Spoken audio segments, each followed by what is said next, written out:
My name is Eralai, and I am the fastest man alive.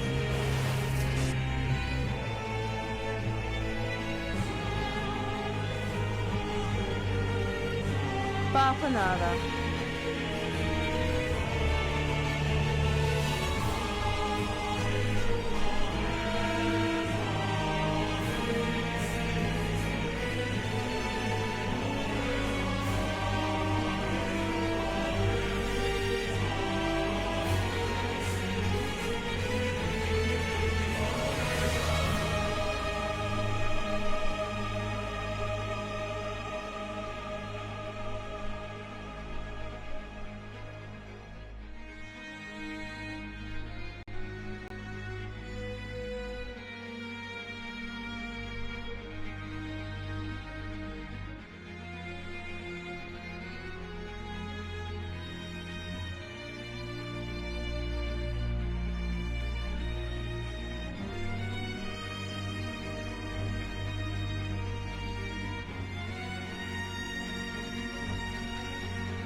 Bafanada.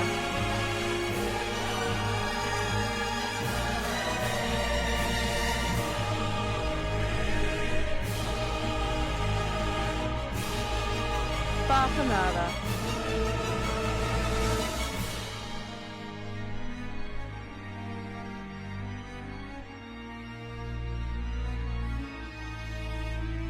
Bafanada.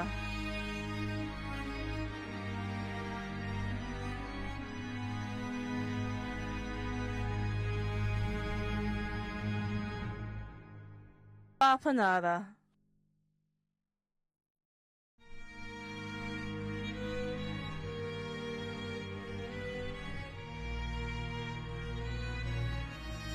Bafanada.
Let's get back.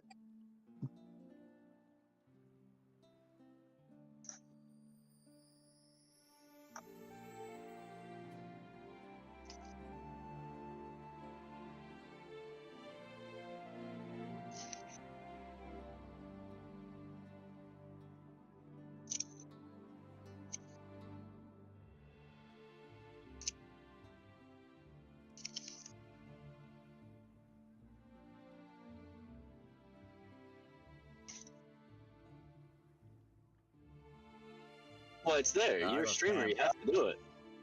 I want Yeah, my what the money hell? back, Give him his otherwise. bits back, dude. What the hell? And you've got it there.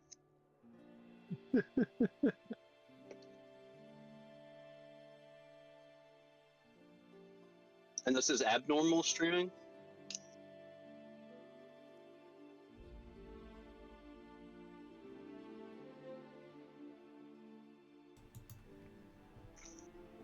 There's always something. Wait, so you've been saying nothing this whole time on stream? Should be alright now.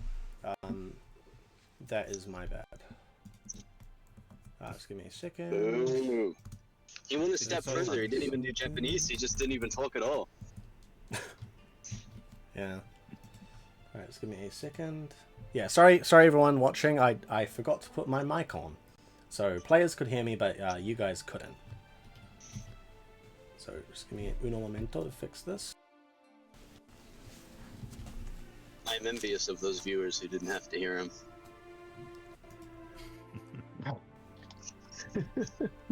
You won't be getting a bonus in a minute.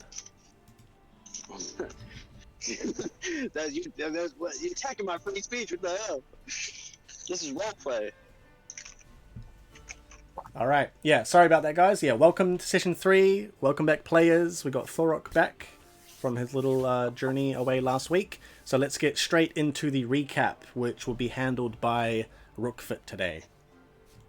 Take it away. Alright. Last episode, in a galaxy long time ago, far, far away, after saving the enigmatic Arterine from the bottom of the Cathedral of Athuna, Zeke, Thorok, and the panda character, and the smelly lady, Stinkmona, they all left, but Thorok, they fought a woman who was cursed, it seemed. She was one of the assassins of the Order, but when they chopped her apart, her limbs kept coming back together, so Blackfoot stuck her head in her bag, and they all went off to get some food and recoup. The group headed back to the tavern place that they were staying at, but Thorok went off to investigate. When they got back, Ramona and Zeke had a bit of a heart-to-heart. It was romantic. Sparks were flying.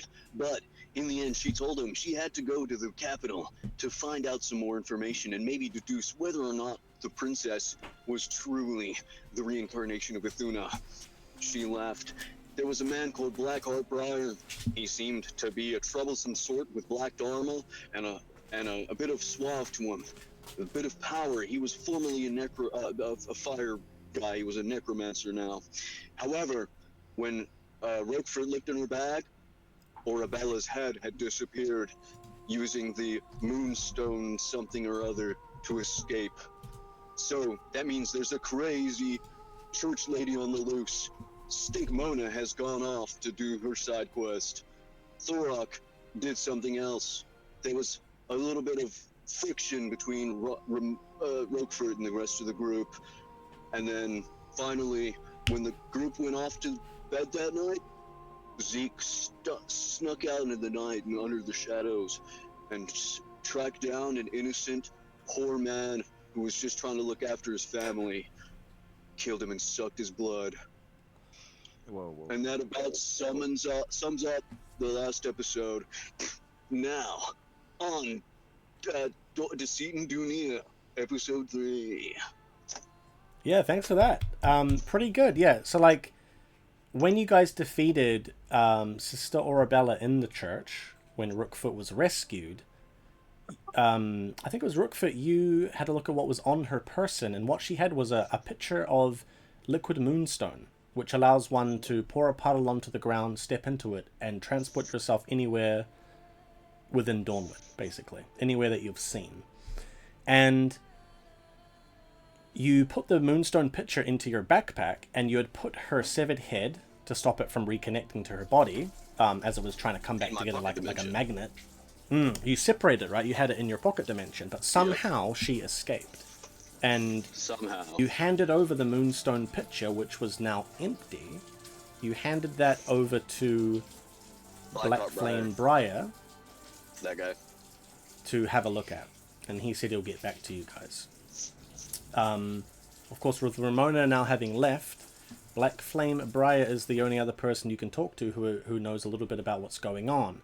So for Thorok, who might be quite interested in what is happening with the missing Volken in the city, Black Flame Briar said that the Volken might be being taken to Kernland, which is far, far west. So if you look on the map on stream, it is so far west, it is off the map. It's over the Westward Mountains into Kernland, which is the land of automatons. It's like a steampunk society, basically. They are living centuries ahead in technology compared to the rest of Dawnward, which is still very medieval in nature.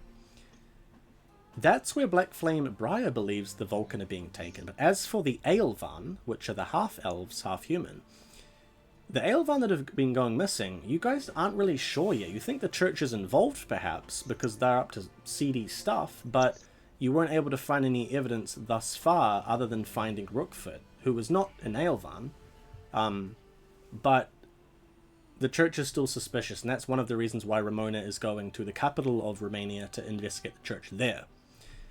So other than that, you guys don't really know what to do with the Aelvan side of things, except perhaps finding where Aelvan might have gone missing from. Now, none of you are locals in Dunia.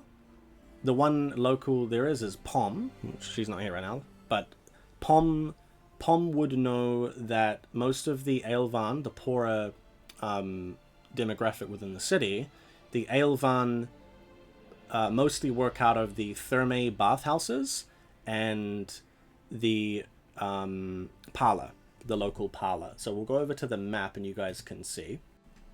So, you're all staying at the Monta Taverna, ran by Benicio Botticelli, whom you guys met and have talked to a few times, right? You guys are staying there and have been doing so for the past few nights. That's number 10 on the map. The Thermae bathhouses are actually just over across the street at number 6. And the parlor is number where is that? Am I blind?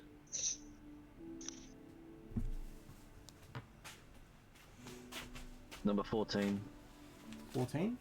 Bottom right. Oh, thank you. Alright. Number 14, which is on the southeast of the city, quite far away. It'll take a little while to get to. But yeah, other than that, that's pretty much what has been happening. It is now the early hours of the morning on the day of Kalden. It is the 18th of Dawnsmore. I want to check in first with Zeke. So Zeke, after your little meal while you were out getting some fresh air, what did you do with the body?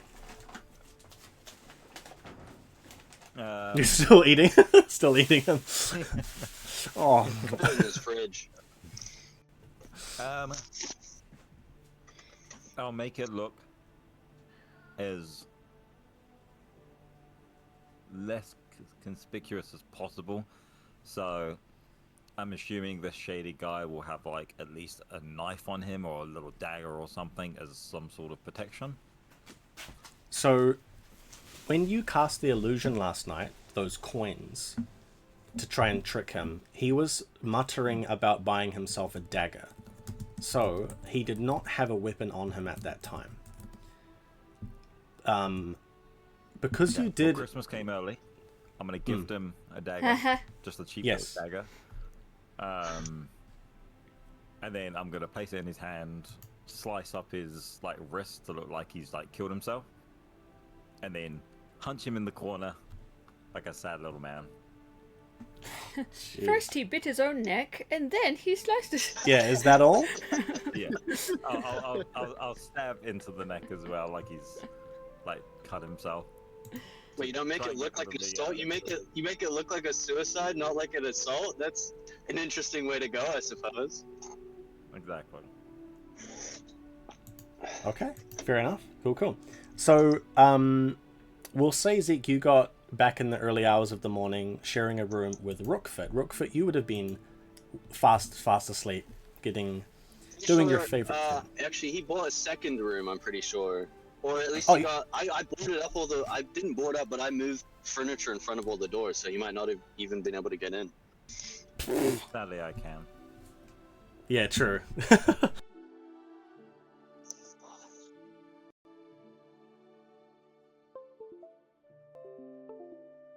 Because he didn't even bought the second room yet, or like a room with two beds yet. He hadn't even done that yet. So I was just in his room, and I closed up all the doors and windows. On the sound, just to see if it's working. Sorry, Mike's being funky. Hello. Okay, we good. Cool. Well, we'll say, regardless, you guys got to sleep in the end. Thorok, you got back as well quite late and didn't see them.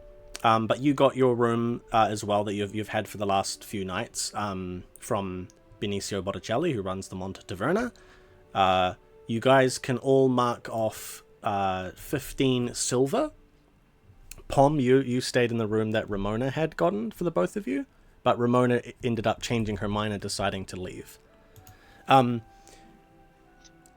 Zeke, you can write off an extra 10. I'll just make it 5. 5 silver for a dagger to plant on that body. And also, he's paying for my room. That's what you get for summoning me. You pay my room. Room board. Oh, I paid you, have I? Well, I mean, I'm in your room. Obey my command. I don't So, have Zeke, to, but could do. I don't. Yeah, sorry, Zeke, do you get up pretty early in the morning? Like, are you like 6 a.m. born? I would say normally yes, but because of my crime fighting that I'm doing recently, I'm sleeping in a little bit now because I'm staying up a little bit later. Okay. And Rookfoot, you typically sleep in quite a long time, right? Yeah, Rookford she loves her sleep. Yeah, so she's sprawled out. All across All the right. bed, How you know. about you, Thorok? Are you an early riser? I'm an early riser. Go to work in the cave, so I'm probably downstairs eating breakfast with my spiders. First Yeah. thing in the morning. Rise Yeah, that's is fine. How about you, Pom? Probably a bit early, Yeah. because I run my own shop. All right, fair enough. We'll say that Pom and Thorok have both woken up quite early. And Pom, you haven't seen Thorok since you finished at the church. And so I'll say that Thorok, you're up first, and you're like eating away at a nice sunfish, grilled sunfish breakfast, very delicious with some rice on the side. And Pom, are you wearing your glamour, or are you just? Oh, is this the same place or where? This is the Monte Taverna, yeah, the same place. Maybe I'm not. I'm not glamored. Not glamored, yeah. Godlings work all around this place, so you'd feel quite welcome here. Yeah. But yeah, you kind of like down the steps, and you see Thorok over there eating breakfast. Morning. Morning, Panda. How are you? My name is Pom.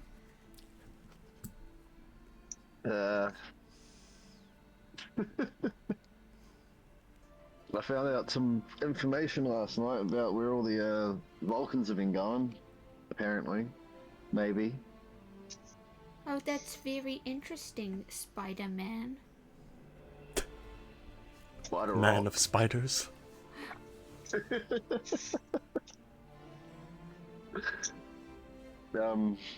Shall I tell you now or wait till the other two come down? Or one, depending on whatever that thing is that Purple Man attached himself to yesterday.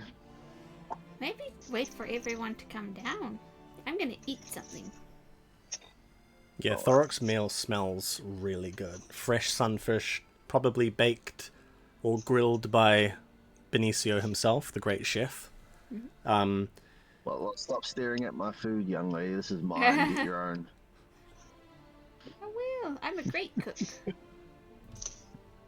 Yeah, and that breakfast is actually compliments of your room as well, so you get a free breakfast. So you'll definitely be able to load up on, carbs and stuff, get that protein in. He's a rock. Does he need all that? Yeah. He's got a rocky exterior. He's still mashy on the inside. Oh, really? They've got a fleshy interior? I Yeah, didn't know that. yeah. I'll have to investigate that further. Yeah. Dissect a Volken. Yeah. Yeah. All right. Yeah. So I'm gonna say, Pom, you get some food. Thorok, you enjoy your meal. The tavern at this time of the morning is rather quiet. Around 8 or 9 a.m. it will pick up, and there'll be a lot more people coming in, and it'll be so noisy that all of you will be woken up. That's one of the downsides of staying at the Monte Taverna, is that it's not the most pleasant of place to get a long and very good night's sleep. But around this time it's not so busy, and so it's quite surprising when the doors are pushed open and a handsome man with a flowing crimson cape struts inside. Now, this guy, he has a chiseled jawline, radiant blonde hair, and striking opalescent eyes that twinkle and sparkle as he looks around the room. He is the epitome of Relvan beauty standards. Why are you looking so angrily? It's not... Who did you think it was? It better not be. It's not. It's not Vandrel. It's someone, Pom, that you would know, actually. By name mostly. It is Sir Rogier Ferraro, who is the captain of the city guard. Not Ferrero Rocher. Well, Ferrero is okay. Ferraro. Rogier Ferraro, a knight and captain of the northern half of the city guard. He walks into the room and looks around, and he raises an eyebrow. Good morning to you all. I want to be glamoured now. You glamour into an old lady. Oh, phew. Ah, yes, you too. And he's going to strut over. Hello, Captain Deary. Ah, yes. You're, Pom, is that right? Yes, from Pom's Apothecary. Ah, yes. And you, sir? And he's going to lean into you, Thorok. What is your name? Rock. Thorok. Well, it's nice to meet you, Thorok. I can't say I've seen you around the city before. Are you staying long in Dunia? As long as I need to. Because I casually just carry on eating my food. Nice. Well, enjoy the sunfish. Botticelli is... Well, Signor Botticelli is quite talented. He's a very talented chef indeed. I thought I might have a word with... you both are staying here, I assume. Pom, I thought you lived over at the apothecary. There, Oh, I didn't want my little old legs to take me all the way across the city so late at night. Oh, well, fair enough. I am inquiring about everyone staying at the Monte Taverna because there was an unfortunate accident last night. A young man, his name was Many. What's so funny? Many? Yes, M-E-N-I, Many. I think sounds funny. Oh, a little bit insensitive. a young man Really died. apparently killed himself, and, well, it is most strange, and not entirely, well, I'd heard from his parents that he didn't come home, and I investigated and found his body, and so I'm inquiring with everyone about their alibis for last night. What were the two of So you doing? why come here? Well, he was killed right outside the taverna, around the back. Do you think I Why could would have... someone who killed them Huh? stay in the same place that he killed them? That is just stupid. I thought you said he killed himself. Supposedly. Not what you're Do you saying. think I did it? Did you? Where were you last night? Here, Doing what? sleeping. Can someone vouch for your having been in your bedroom? No, my bed buddy was off on an adventure. Bless you, by the way. Oh, thank you. It's the allergies. All right. And you there, Volken, Thorok. Whereabouts were you last night?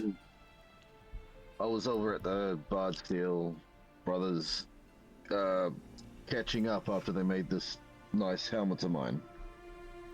Oh, You can ask well, them it does where I look was. very I was nice. there all night until late last night, where I came home, went straight to bed, back to the tavern. All right then. And he's gonna like the camera swish his hair zoomed in back. on the culprit. Yeah. Dun. Emergency meeting. Oh, Whitaker's white chocolate. Ooh. Ooh. How do you That's think what I he got. died then? Nice. Well, it appears that he stabbed himself, but something most peculiar is that, well, we didn't find much blood at all. He'd been completely drained of it. Ew, I'm trying to eat my food. I apologize, but the reason why I'm asking is because this is most unorthodox. It's not often we find people having killed themselves in such a theatrical manner. Are you sure you two don't know anything? No, could it be I know too much related to all the now. missing people here? What makes this guy special? You're not investigating everybody else going missing. Well, he was a fellow Relvan. What about the Vulcans and the pointy-eared people? I assure you Captain Corina is looking into it. She deals with the southern half of the city. That is her jurisdiction. I, however, have more pressing matters to do with Relvan of noble and middling families, and many was of not of a noble family, mind you, but a middling family no less. That is why I'm investigating I it. see. Now, I'm sorry for taking your time, both of you. It was good to see you, Pom, and to meet you, Thorok. However... yes, Rookfoot? What was this guy's name again? Sir Roger Ferraro. Sir Ferrero Roger, thank you. Yeah, Ferrero Rocher. Alright. He is going to bow to both of you. And he is going to turn... Oh, he'll say, well, I'm off to go and check with the rest of the people staying here. Good day to you both. He's going to continue onwards. Okay. So, we are now going to head over to Zeke. I'll say, Zeke, you wake up first as the morning progresses, and Rookfoot, while you are asleep, you hear a voice call out to you. Wake up! Wake up, little angel. You feel a big shove against your waist, let's say. Wake up! No, fuck off, I'm trying to sleep. I'll say you feel a tickling and pushing sensation go up the side of your waist. Zeke, Are you within eye line of Rookfoot? Or do you have like a Really? divider or Not me. something? It's not me. Yeah, I've taken over Zeke. Ooh. I'm not not consent or anything like that. I'm in the other side of the room. He's in a different room. Mine's boarded up. We'll say you guys have at least a divider or something. So it would just be one big room. It wouldn't be separate, like, bedrooms or anything. How are you not getting? I blocked up the door. I blocked it up. How do you get in? Shadow step. Shade step. Shroud step. I don't I'll know what it's accept called. Yeah, I'll say eventually, Rookfoot, you feel a sensation of something small and ball-shaped crawling up your body. Ew.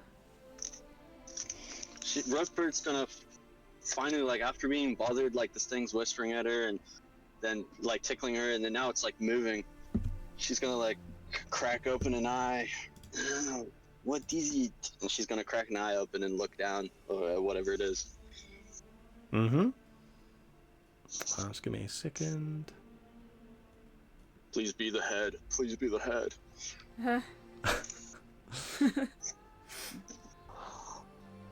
My own little companion. Decapitated head. As you open your eyes, Mm-hmm. you see the head of Sister Arabella sitting on your chest, looking directly at you with her wide open eyes. But something very peculiar that instantly catches your attention is one of her eyes is now missing. And where there would be an eye is an empty socket that is kind of strangely not damaged in any way. It looks like it was like ripped out a very long time ago and long ago healed. So she's missing an eye, and you see her bright sort of opalescent, icy colored eyes staring at one of them, staring at you, and a crooked smile goes up of her face. Good morning. Did you sleep well? Salut. I see you came back. Where did you go? Oh, I had to pop out and pay a visit to my sisters. But I'm so glad to be back with you. Well, part of me anyway. But soon the rest of me will be back, and then we'll continue where we left off. I did not see that you were missing an eye last time. Oh, don't mind that. Okay. As you focus in on that, I want you to roll a cognizance check or a... Necromancy? No, not necromancy check is okay. I want a DV16. Okay. I've got a... And you can have a +2 to this as a little bonus.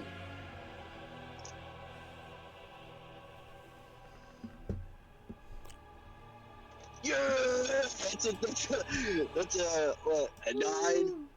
And then the +2, so that's 21. Wait. 21? 21 all up. Yep. Alright. This is most curious to you, because this is the closest you've ever gotten to her in a, let's say, not a high-paced, high-tension situation. You notice the color of her eyes is a very specific shade. It is that of moonstone. You see that in the pools of her eyes are not real eyes. They are gems, and floating inside these gems, carved in the likeness of very ornate, eyes, lenses, irises, right, eyeball, is a pool of liquid moonstone swishing about inside. Okay. That's cool. I'd like to, so she said, don't worry about that. So Rookfoot's just gonna, like, cup her face and then, like, sit up. So she's now, like, holding the head and, like, talking to her. I'm saying, Zeke, you hear this conversation as well. Yeah. So, aside from the fact that you are ugly as shit, why did you capture me? Why did you capture me? What do you want from me? Why wouldn't we capture you after what you did to our holy goddess? She's not as holy as you might think. Ah! And she's gonna spit on your robe. On my like nightgown. I'm dressed up in my Yeah, a little nighty. Yeah. Oh. Do not do that again. Rookford threatens. Or what? You're gonna beat me to a pulp again? I will just come back again and again and again. That does not mean you won't feel the pain. Sorry, could you say that again? I couldn't understand that. I said, that does not mean you won't feel the pain. Ah. I welcome the pain. The pain is good. It elevates the senses. Okay.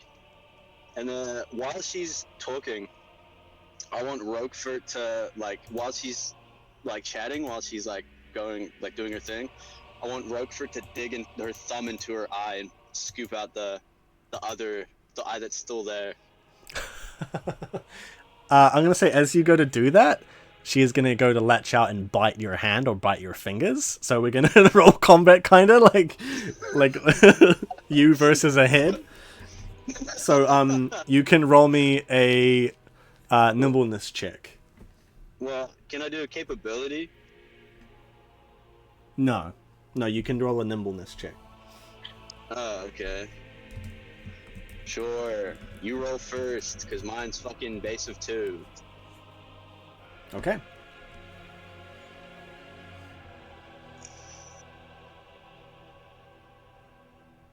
I should go Yep, need you to pick can up roll. my dice. Yep. Alright, so what's the DV? You need to beat a 21. I'm not even gonna try, dude. You can roll roll a 10. If you roll a 10, then you might. Or I Better could than roll not a roll. 1 and fucking lose my finger. I'd rather just take like a little damage hit than completely fucking eat shit. You roll. Well, she's capability. She's a tougher. So why does she have to use nimbleness? She just fucking Because punch it's her about in the being face and quick, try to right? bite her. Yeah, she could be quick about punching her in the face. Yeah, I got a 5 or whatever. I don't know. What, just All 4? right. I got a 4. Does that beat it? Does that beat the DV? Yeah, no. As you reach out, she's gonna go and not bite off your finger, but she's gonna bite right into it, and you can take 1d6 damage. Should probably get a tetanus shot or something. Yeah. All right. Gonna get some We'll have- medieval disease. You can take just 4 HP from that. That's all, though. Just 4 HP, so you're gonna bite. Oh, please don't touch that. You are trying my patience. Bite me again, and I will do things far worse to you than I ever did to the Holy Mother.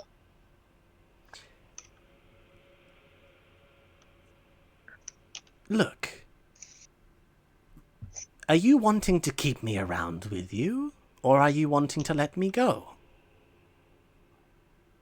I wouldn't mind if you stuck around for a bit. It's nice to have a pet. A pet? Ooh, Oui. interesting.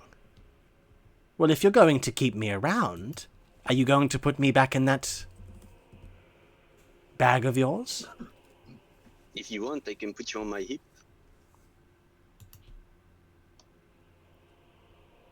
I wouldn't say no to that. Okay. Yeah, I guess she'll look at the bed sheets or whatever she's got, fashion a little thing, and then hook her onto her belt. All right, it's like God of War with Mimir on the back of Kratos. But yeah, she's gonna smile, and we'll say as Rookfoot gets up, Zeke, that's literally the first thing you see is Rookfoot's back turned to you, and Sister Orabella's like nun garb framing her face, staring at you, smiling. Oh, good morning. Brokefoot, I thought you lost that thing. Well, she apparently decided to come home. What do you mean she decided to come home? You barricaded the door. How did she get back in? Actually, that is a good question. And she'll look down at the head. How did you get back in? Oh, I know. She used the moonstone to come back. In her eyeball. Is that She used correct? moonstone in her eyeball. Oui. How much did you drink last night? I do not know such things. Right, and you're deciding to keep this cursed head for what reason? Rockford's gonna kind of like give him this cold stare for a while, and she goes, "Keep your friends close and your enemies closer." Okay, fair enough, I suppose. Would you fancy some food? We. Yes, I'm Eager. starving, though I feel that if I was to be fed, that it would just fall out the bottom of my neck. She's gonna slap the top of Orabella's head. I wasn't talking to you. He wasn't talking to you. Be quiet. Yeah, Alright, can well, now you got a undo what little- you did with this door. I don't. See, I was trying to stop things like you and the head from coming back in, but of course, things don't go out to plan. So yeah, she just pushes the everything back out of the doorway.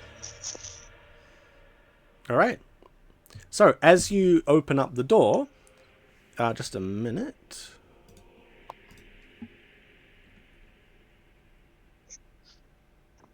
You see a splendid figure standing there in the doorway. Sir Roger Ferraro, whom the two of you do not know. And he is standing there. Ah, well, you've opened up the door. Finally. What are you doing? I thought it rude to knock. Who are you? I am Sir Roger Ferraro, Captain of the Northern City Guard. Is it impressive? What are you doing? Get out of my way. I'm hungry. Ah, a moment, please. I have some questions for everyone who is staying here at the Monte Taverna.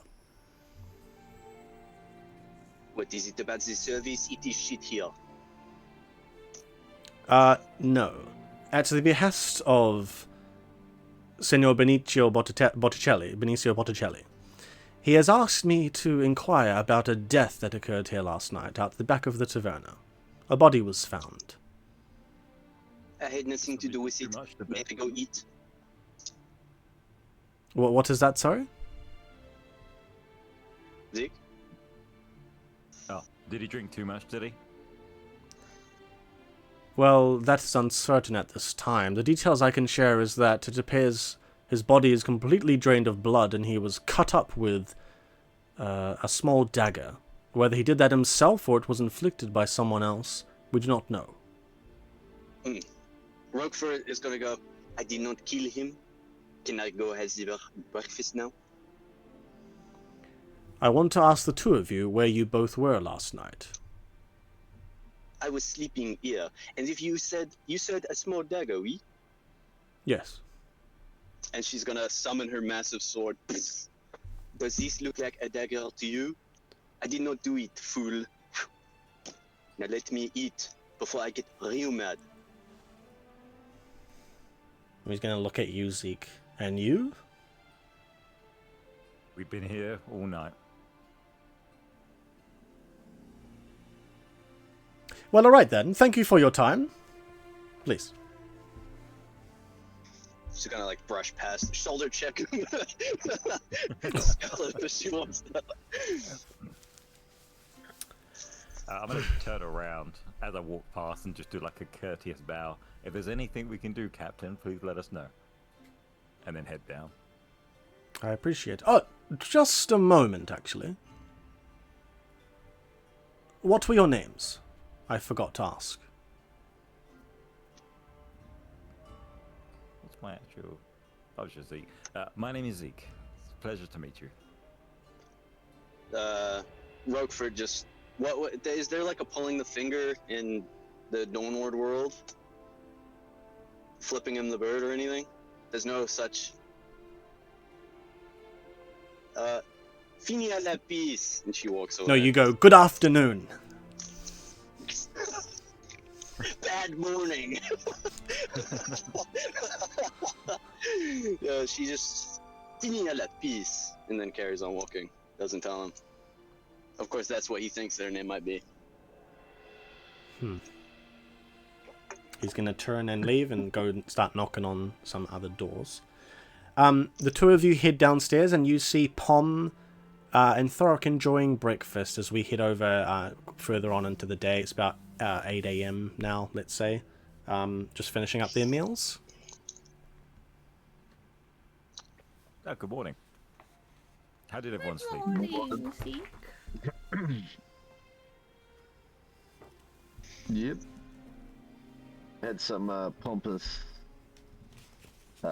female-looking man talk to me before, asking about a murder that happened here. Knew nothing about the Volkens or the elf people. You must be talking about a captain. Yes, we just met him as well. Fool. I know. I think he's got gender So him. We can just ignore them anyway. They're not going to help us. Pom's gonna gasp and dash away from Rockford. Why do you have the thing? The woman is on your body. The head. What? Oh, yes. Yes. What You want to the look? hell is that? She unhooks it and then throws the head at.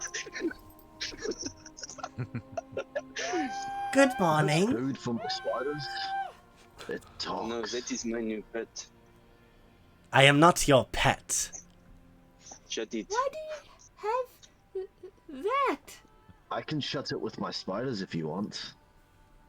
Yes, actually, that is a good idea. Mix the spiders all at the head. Okay, what's its name?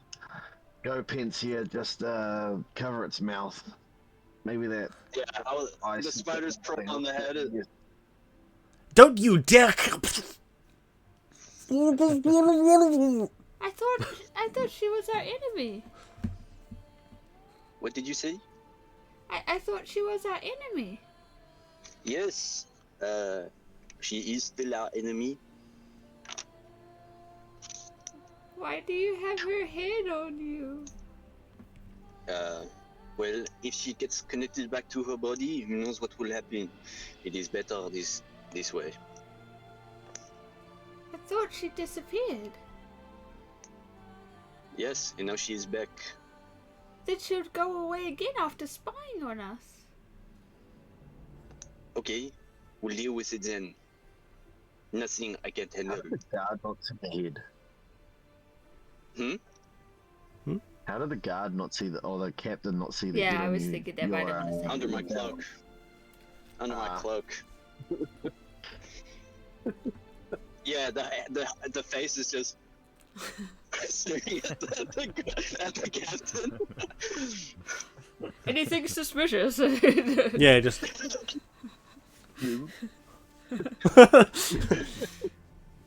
And whilst they've been talking, I've just gone over to the counter just to get some food. Yeah. Benicio comes out as he sees you. Ah, good morning,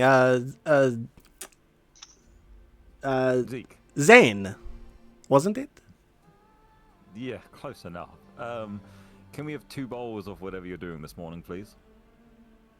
Yes, it's sunfish specials. Grilled sunfish on a bed of rice. Is that alright for you? Absolutely. We're just going to be over at that table with the Rockman. Ah, yes, your friend, Thorok. Yes, just one. Knows his name. 2. I'll grab another one. 2. 3. Oh, Yeah, across the room. alright. He's paying for it. Well, it's a compliments of your room, alright? He's gonna go back into the kitchen. After some time, a couple of little elderly Dawnward women are gonna come out. Good morning, sir, senors. Here's your sunfish on rice. And put it on the table for you. and it smells I'll turn to divine. Pom and So be like, are they like you? Huh? It seems that Turn they're upon me. just trying to copy me. When I'm a godling, they're a godling. When I'm old, they're old. and one of the little elderly godling. Well, they're not glamored though. They're just old-looking didn't turtle say they were godlings. Sorry, I godlings. apologize. They're old. Yeah, you didn't say that. They're old. Dornish godlings. Ah, So like okay. old turtle, old ladies. Yeah. And they're gonna scuttle off. Are these so yeah, ones all the- of- the ones that cast the illusion on my food yesterday. No, that was a young one, Okay, good. a younger girl, Yeah. godling. She doesn't appear to be here right now. Okay, good. So you guys are now have had your sustenance for the morning, so you guys are all right for at least the rest of the day. Maybe have something again tonight, but you're all good in that regard. We are going to roll a new Dharmica effect, and that'll be... Who actually was it that had the highest black Dharma? Was I it you? just Let me just- recently got worst Dharma. Hold on. I'm only at How do I 65. check? Gear and background. I'm not a raccoon. Ah, sweet. I'm completely neutral. Why'd they call me a raccoon? Sorry. It's like Rocket Raccoon, he hates being called a raccoon. So, Pom, you can roll me a Rocket d10. is a raccoon, though.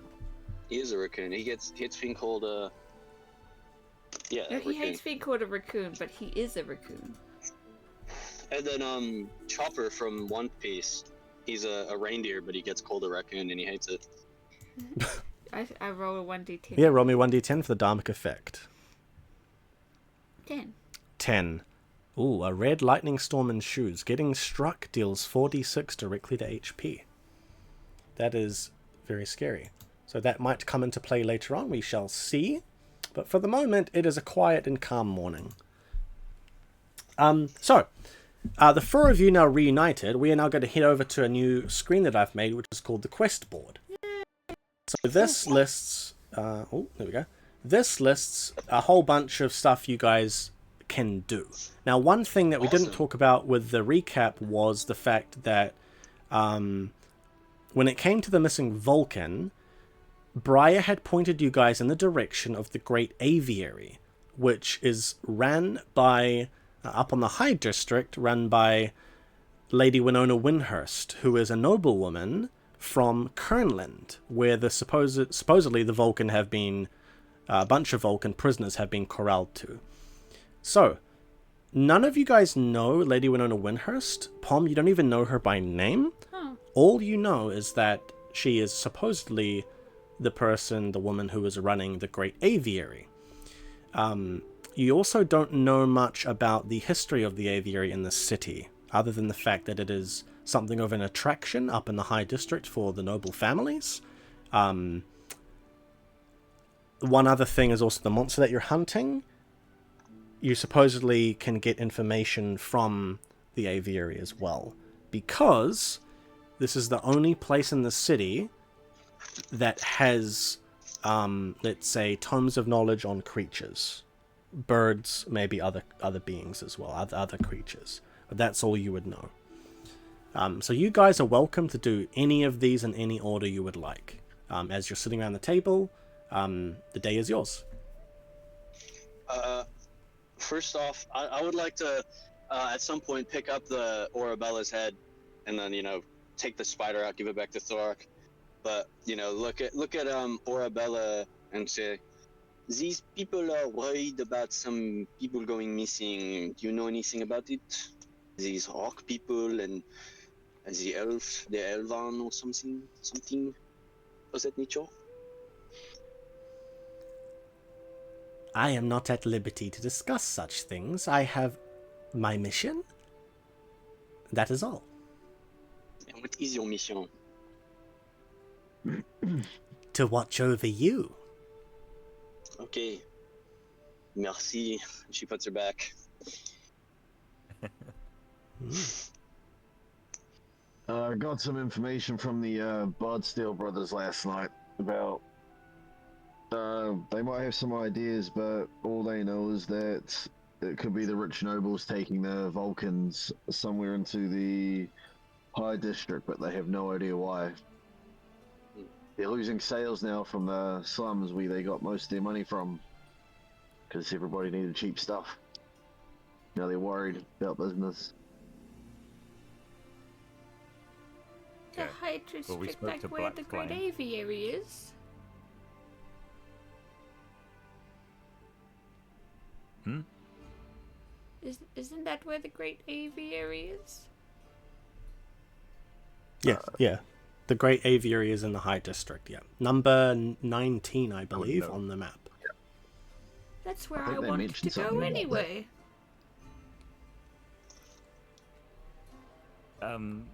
Also, Rockfoot. Hmm? Why are you here? Do you need help with anything? I do not know I'm here. I've tethered to you. I assume that means something. I'm sure we'll figure it out on the way. On the way, I'll you make assuming them I'm hang. coming with you? I'm gonna extend the hand out. Welcome to the group. I'm not part of the group. Do not lump me in with you. The big hockey fella and the little rat. And you, Le Violet, Mangela. No. It's okay to admit you have no friends, dearie. She's gonna mean mug. I like your big Right. swords. We'll feed you if you stay. We will work together to break this tether, to figure out some way for me to be rid of you. That is as long as I will stay for. We? Okay. Well, it looks like we're gonna be heading over to the Great Aviary. Do you want to join Oh, us or not? goody! I will do my own thing. I'm gonna Okay. start tickering off there. I walk Alrighty. slowly. So what's this beast you want us to hunt that you keep mentioning about? You haven't told us what sort of beast it is. Oh! I heard there's a beast nearby, and the aviary has information about it. Awesome. I don't Let's know. head up there I- then. Okay, let's go. Oh, hang on, Tom. Forgot to ask you yesterday in the when we picked you up. Do you sell any resins from your shop? Italy. Yes, I have Sunpine, Virulent, and Spirit Rend.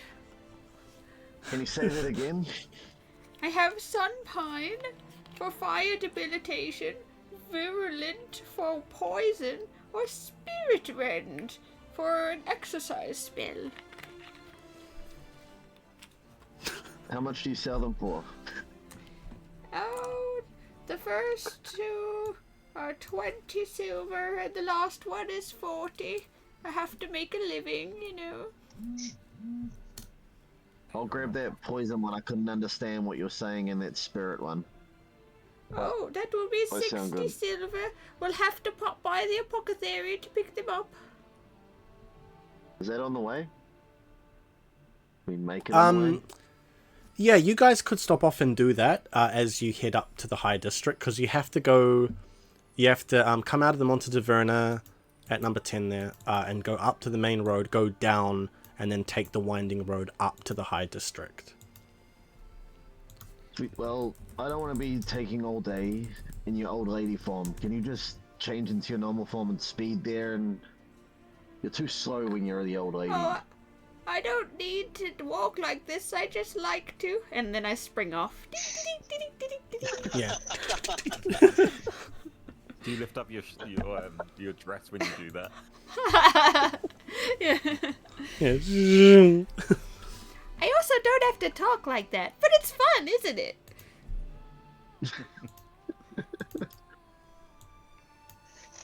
So is it 60 silver I lose? Yeah. And it's a poison and a spirit resin, is that correct? Yeah, I'm putting it in chat for you. Sweet, thank you. Oh wait, do you have chat? Yeah.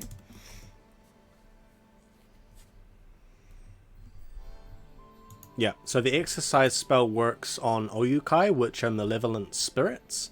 And so the way it works is if you have an empty spirit stone, think like the Elder Scrolls games when you have like the soul gems and you strike with, it puts their soul into the soul gem. It's like that. It using this resin on your weapon or on one of your axes or both your axes. If you strike an Oyukai with this resin on, it'll immediately trap them in the spirit stone. It's very effective in dealing with like evil spirits, basically. Cool. So you guys are heading off to the Great Aviary then. Yay! Is that right? Not me. Well, you're tethered. I don't know if you have a choice. Well, we don't know how the tether works. We don't know how. You just get how dragged behind by tethered like it one is. of those dogs that won't move. I don't think it's Yeah. a physical tether. Okay. I think it's just a magical incorporeal thing. But yeah, I will fly to the nearest rooftop, and I will watch them as they walk. So I will follow them, but I'm gonna follow them from on top of the roofs. Oh, Rockford's so shy. How many meters away are you? Well, how tall are the buildings? So Dunia's kind of strange in the fact that a lot of the buildings are built skywards rather than expanding the city outwards. So the city is big, but like Monte Taverna's kind of by itself, but a lot of the housing is just sort of like shacks built on top of each other using terramancy to create a stable foundation and stuff, right? So some of these buildings go 5 floors up. They don't have apartment buildings in this sort of medieval world, right? But it's like all of these individual shacks that are stacked. So some of them are like 4 stories high, 5 stories high. It's almost like layering a pancake, but just imagine they're shacks. Right. All right. Well, Can I apparently move those are the between body? 15 to 18 meters tall. So, 18 meters up, 20 meters up in the air, and I'll be falling from like 20 meters back, 40 meters back, let's say. I'm quite a while away. Yep, so I'm going to say as you cast Gilded Feathers and your wings appear and you start flying up, you get about 10 meters before you're suddenly yanked. You feel not just by like your neck, but your entire... It's not even like you feel your body pulled. It's like you feel your very soul. Like, it's like as if someone had a chain around your very soul, pulling it down to the ground, and you immediately fall and smash onto the ground. Aww. What the hell? And what the hell? And she'll try again and fly up. Right. You fly up again. Back down again. Yeah. She's gonna turn and she's gonna stare right at Zeke and walks right up to him and then like shove him. You stupid Marcelo, I'm stuck on the ground. What is your problem? Why are you blaming me? I didn't do anything. Not my fault you can't It has fly. to be you. It has to be you. You are the one I'm tethered to. It is your fault. You did this to me. Yeah, you could still be in the basement of the church. Just be grateful. With better there than here. At least then I was sleeping. Are you a Cherferite? You can go back to the tavern asleep. Can I? Yeah. She will go turn and try to walk to the tavern. Yep, you get about 10 meters, and then it pulls you 10 back meters again. is the radius? That's really short. That's really shit. So she gets 10 meters, bumps into the invisible barrier once more. How does that work? Like, if I move away, is she dragged along? Because I mean, he Yeah. left to go and Because I murder think that we're poor just innocent young sleeping. man. Yeah. Yeah. So that radius 10 meters is is about really short. 10 meters.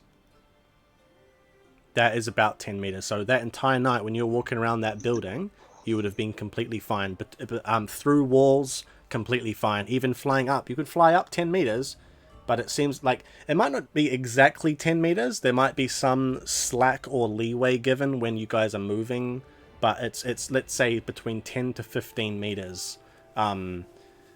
Yeah. With some slack either way. Putain! down! This is ridiculous! She's gonna cause a scene in the middle of the street. She's gonna get really mad. First, I'm stuck under the thumb of Isuna, and then I'm stuck with Goldimer, and now it's you, La Violet. You ugly motherfucker. Having that. Alright, you keep walking along, and Rookfoot, you're slowly going to get pulled along. She's getting tugged along, and she's like having this rage. And I'm going to say that a young Relvan couple who are out holding hands walking over to the Restoration Church for some blessings, they're both going to turn and look at you getting pulled along, look at each other and go. And then you just continue onwards, getting pulled along. Yeah, she throws some cuss words and then some insults, but ultimately is pulled along by Zeke. Right. Alright, so as you guys continue onwards, we'll say just for the sake of time, you stop off in Thorok. Pom picks up those goods for you.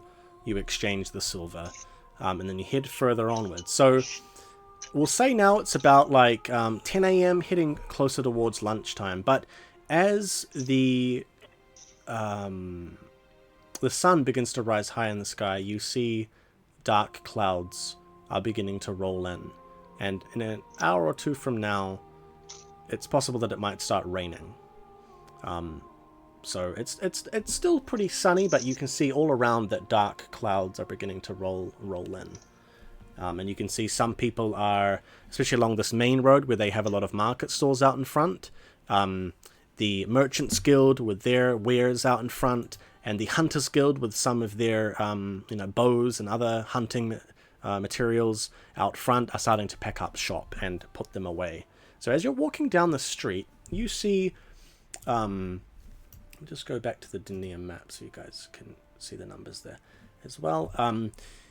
You see off to your left as you're heading down the street, a tall Florin, looks to be a hunter of sorts, a man who is like a humanoid plant basically, in shades of autumn. He is packing away a quiver, a bow, and looks to be some Griskbark weaponry he is packing away. And there is a short, young Snow Aelvan girl eagerly prancing about, helping him pack up as well. And then off on the other side of the road, you see a couple of tan-skinned human Erosians who are packing away the merchants' side of the market, basically. But that's about it. Is there anything you guys would like to do before we head up to the High District? Stop cussing and shouting and making a fuss, and just kind of cross the arms and sulk as I follow them.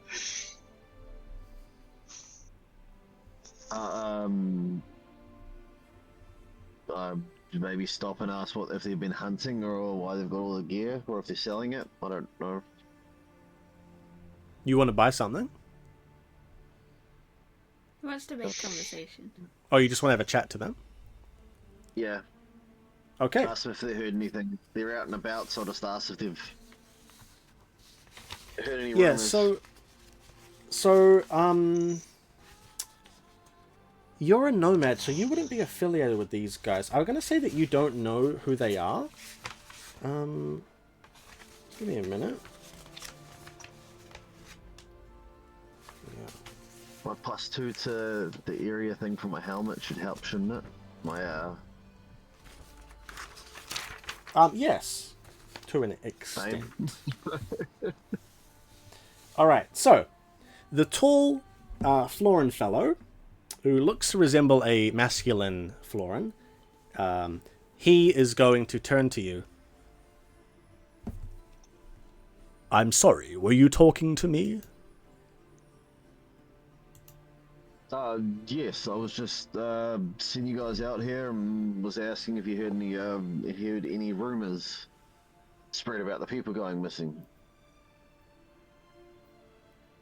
You're referring to the Volken and the Aelvan? Correct, yes. Fortunately, no. I don't really know what's been going on. I've been out hunting in the Duni forest. Oh, what are you hunting? Me? Oh, nothing in particular. Oh, I'm interested in ingredients for alchemy.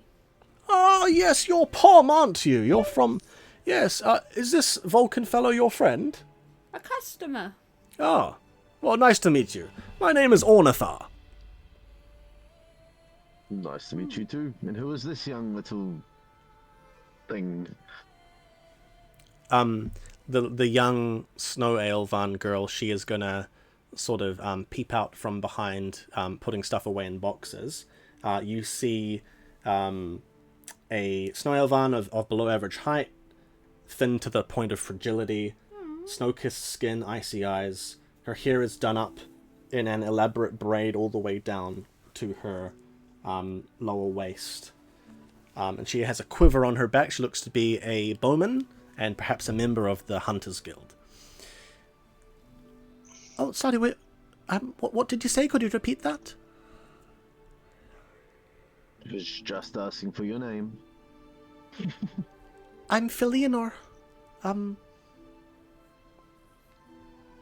Did I do something wrong? Depends. Where were you last night? Heard there was a murder around these places. Ornathar is going to put an arm out and block Philianor. Might I ask why you're inquiring with my daughter here? Aww. Well, I need information, and it seems to be the only way to go about this is pretend like I'm an investigation. But I've got coin. Have you got information? I don't deal in such manners when it comes to information. Thorok, it was nice to meet you, but we are closing up. It looks like it might be raining later. Look, if you are concerned about the missing Volken and the missing Aelvan, of which my dear Philianor is, I am just as concerned, but I believe we should be leaving it up to the city guard to deal with, not Which one? private investigations.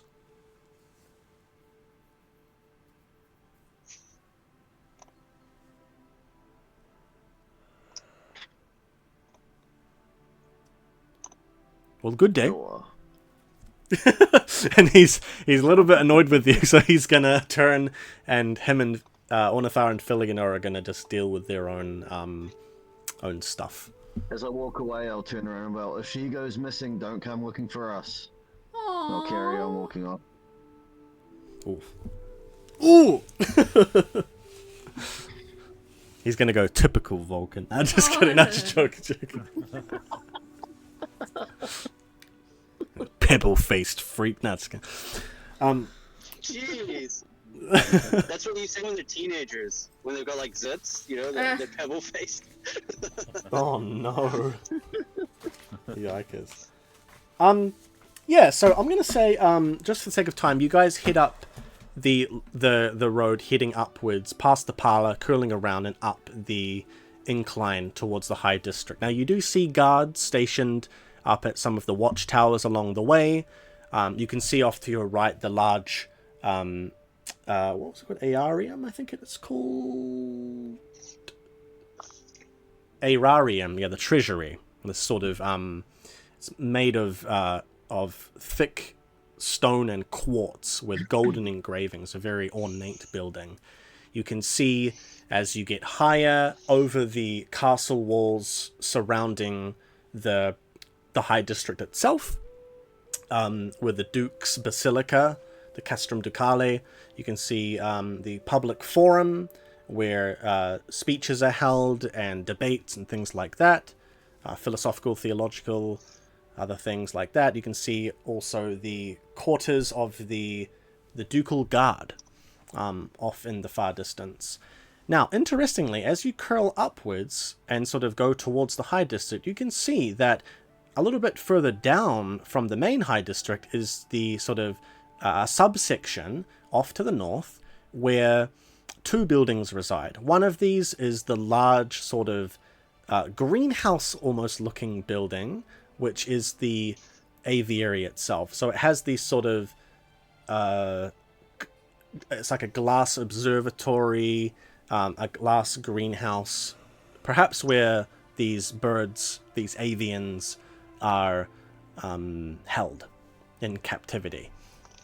But yeah, number 18 on the map over there is the Lawkeeper Libraria. None of you have been here. Pom, you would know that the Libraria, you have to be a member of the Lawkeeper Order to be allowed in here. And you don't even know who runs this place. You've never heard of anyone to do with the Lawkeeper Libraria. But your guys' attention is focused off on number 19, which is the Aviary. So, as you head down into this area, you can see that city guards are here, but there are also ducal guards, and they are wearing resplendent silver armor with golden trimming, extremely ornate. The set of armor alone, I mean, it has some of the best craftsmanship you guys have ever seen. Carved drakids into the shoulder plates, sort of eagle heads adorning the pauldrons, and a fine interwoven golden chain holding a beautiful crimson cloak cascading down their backs. And they have half helms, so you can still see their faces.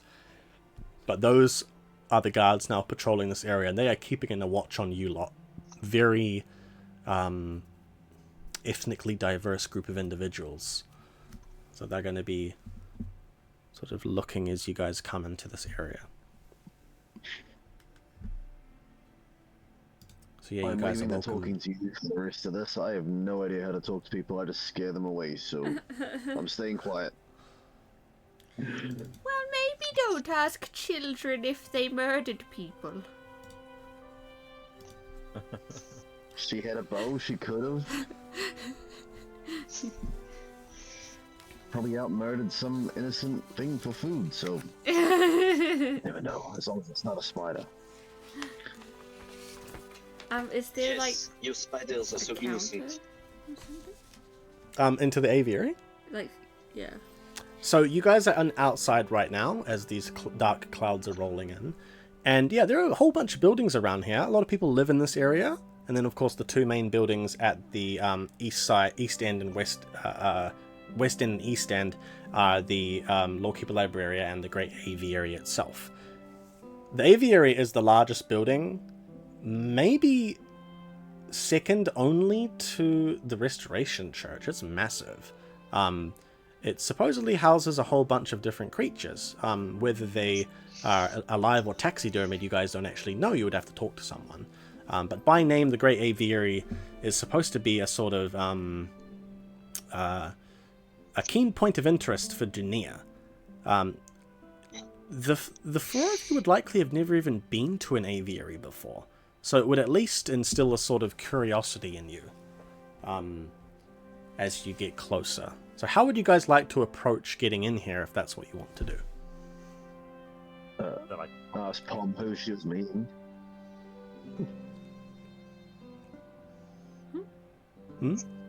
Meeting? Who I was meeting?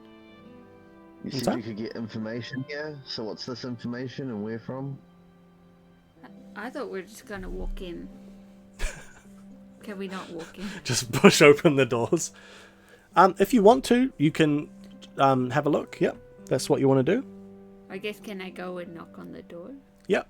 So at this time of day, you can see that I would say it's almost the color of like teal, metallic, quite beautifully carved. There are what looks to be twin drakids, serpentine winged creatures adorning the carvings of the doorway. And I'll say one of them is askew to the point where you could just push it open slightly. As tall as it is, you can still push it open and just walk straight in if you would like. Well, I knocked first. Okay. Dung, dung, dung. No one answers. Well, door's open. We should go in. Remember what happened at the church? You sure you want to do that? I'd say they ended up all I don't wanna be well timid at or the something. church. Yes, and Roger calls out from 10 meters away. It is shit being 10 old.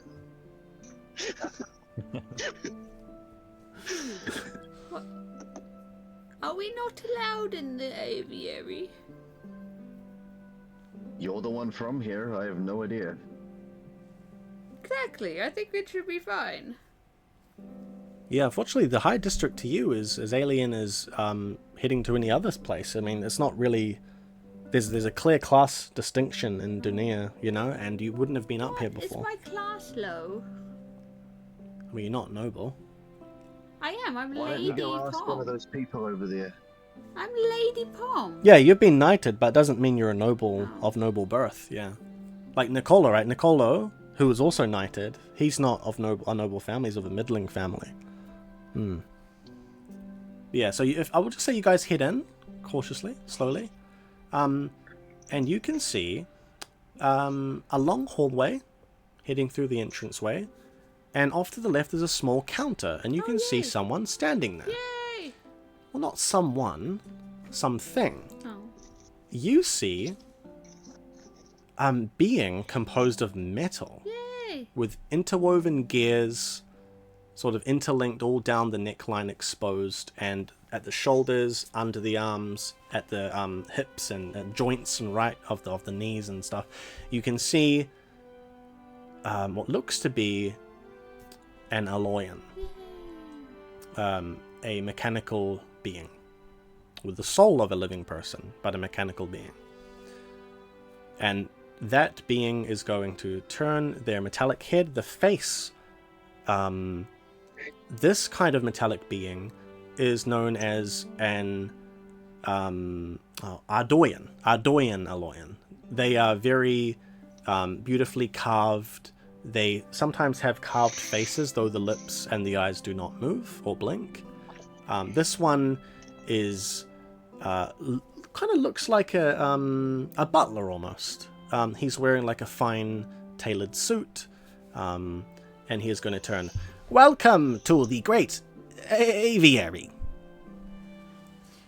Hello, good sir. I am Lady Pom of Pom's Apothecary. I have queries for this place. I'm sorry, could you please repeat that? Lady Pom. Yes.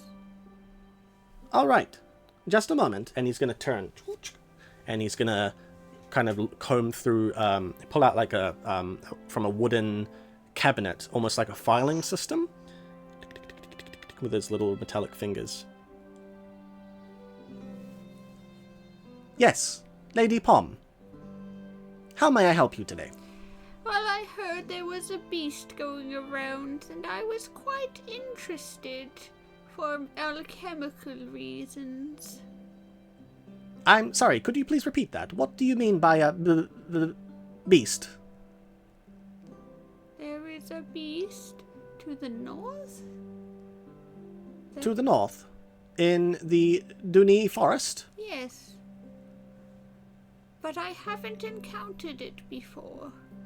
I've heard rumors of it, and I am interested in locating it.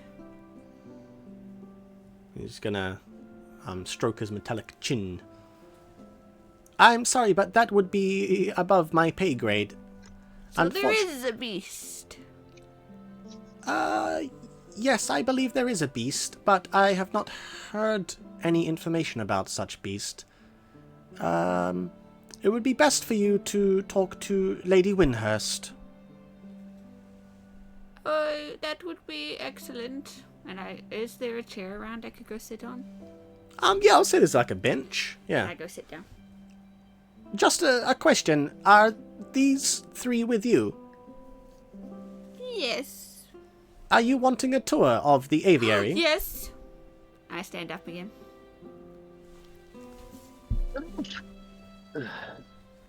And the Aloyan's going to kind of lean in and wait, like, to hear from each of you. Like, he's kind of looking at all of you. Meet you with Lady Sure. Pom whenever Lady Pom wants. We shall accompany her.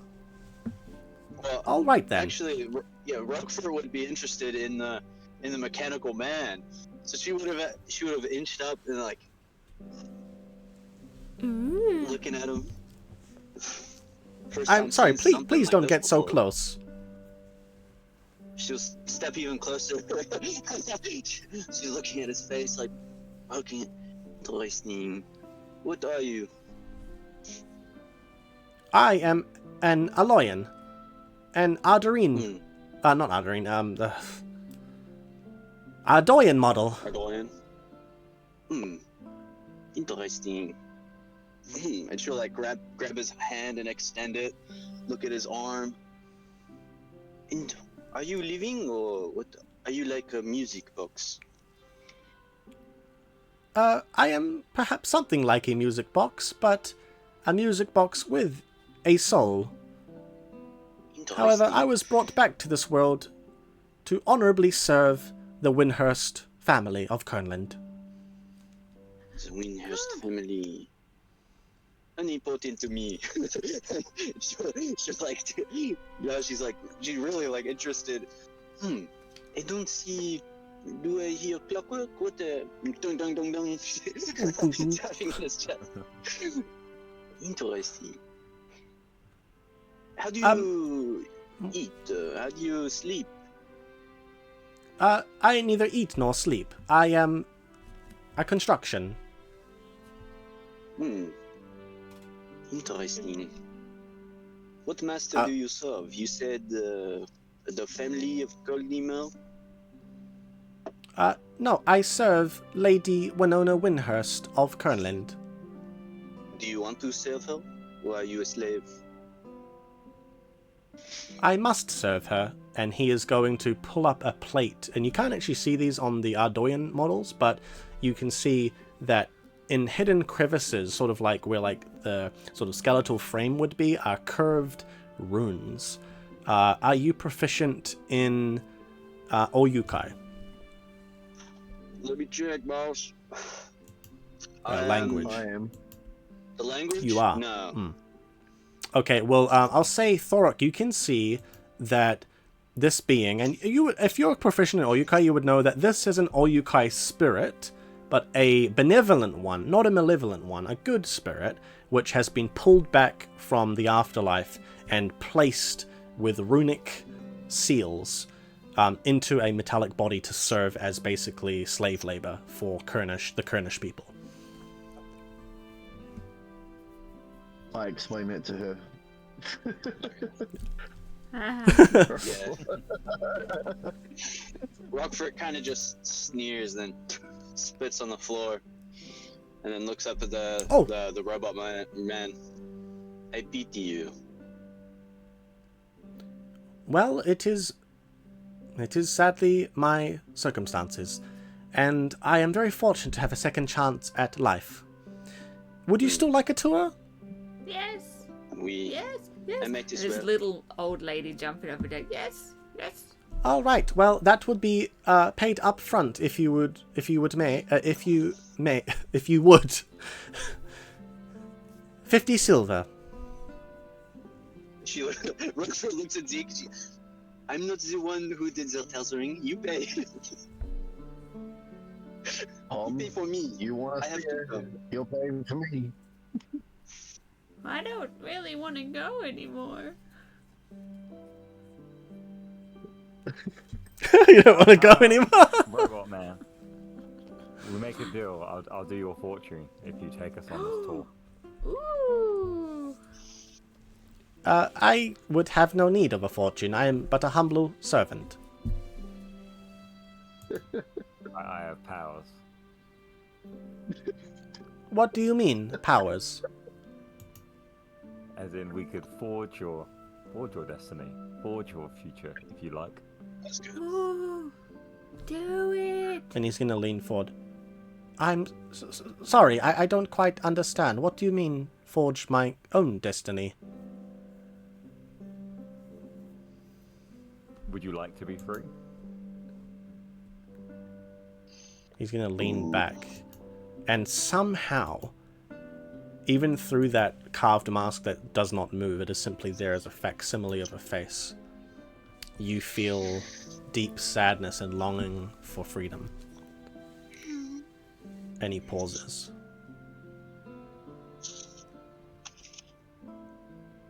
What exactly could you do for me?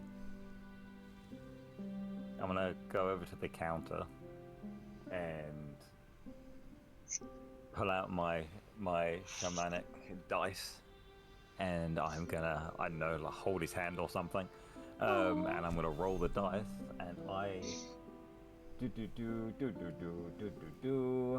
Do you say shaman dice?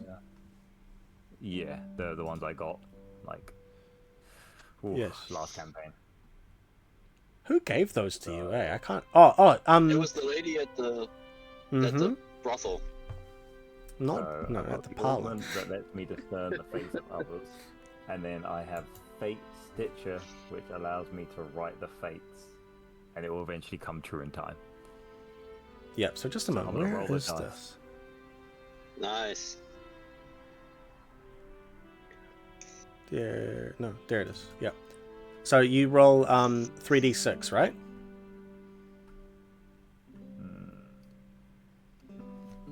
Yes. Take a look. No, because I can cast. That's casting without using the table, and I have the glyph that allows me just to make my own fate. Oh, I see what you mean. Yeah. Cool. Yeah. So you roll the dice, and the little glyphs etched into them, written in, let's say, Grimvalen, cascade across the table, and they align themselves in the shape of a constellation. What would you like to write into the stars? I would like to write that this gentleman will eventually be free of his servitude, and he'll finally know what it means to rest. And I want him to like feel this as well. He can taste the freedom. Yeah. So, there are beings within Dawnward who have the ability to change the fates of all. We've seen that with those who have rescued Dawnward from great calamities in the past. And Amarita would have been one of those calamities that was defeated by you, Zeke, and others.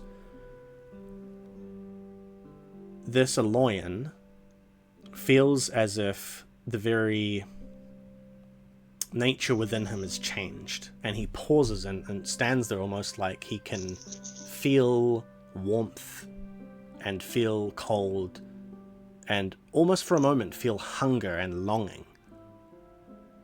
And then it dissipates as if something has changed, and he goes back to sort of an Aloyan basically, and the same sensory feeling. Thank you. Just gonna give a nice little bow. And the tour. Can we go in for free now?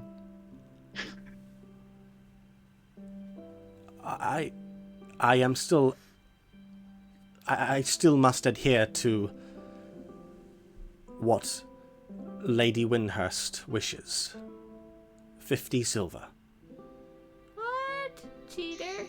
I'd like to roll the dice again. Oh, no. You will die a terrible death. you will die being paid forever. You're going to die in the next 10 minutes.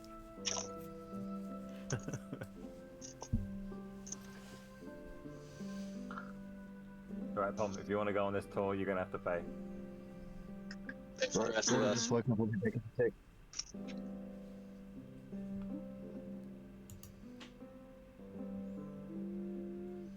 Right, I thought you were super rich, She's gonna.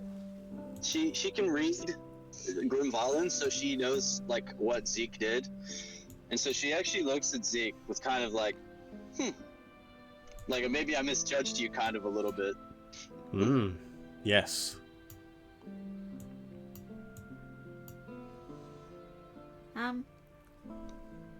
While that was happening, can I have snuck into the aviary? Yeah, roll me a stealth, a nimbleness check with a +2. I want a DV 16. Oh, that looks pretty good. Yeah, You got a 'cause mine's base the 10. base 10, Oh, so you I did did- it! Oh, the plus 2 is 18 though. Yeah. So I'm gonna say, while this is all going on and they're all sort of looking at the dice and having a look, and Thorok is relaxing back on the bench, we'll say, while he's gone, Pom's just like... and completely disappears. So you're wanting to head further into the aviary? Yeah, I want to look at all the things. Alright. So we'll say you push open the doors.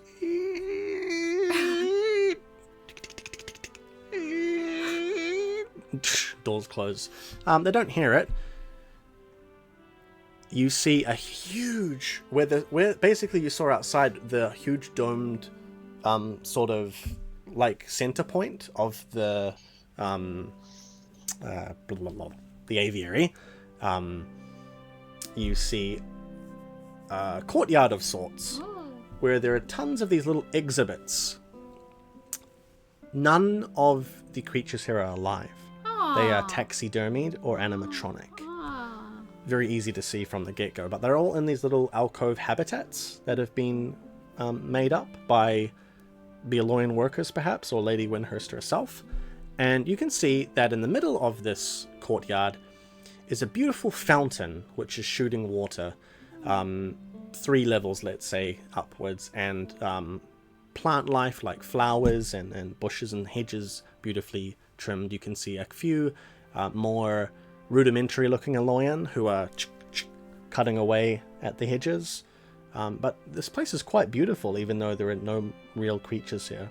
The one thing that catches your eye, though, is hanging from, we'll say, the oculus, which is closed, of the observatory, hanging downwards, suspended in the air, is a giant skeleton of what appears to be a giant drakid with curling wings that curl around the entire perimeter of this observatory, or this exhibition hall, whatever you want to call it.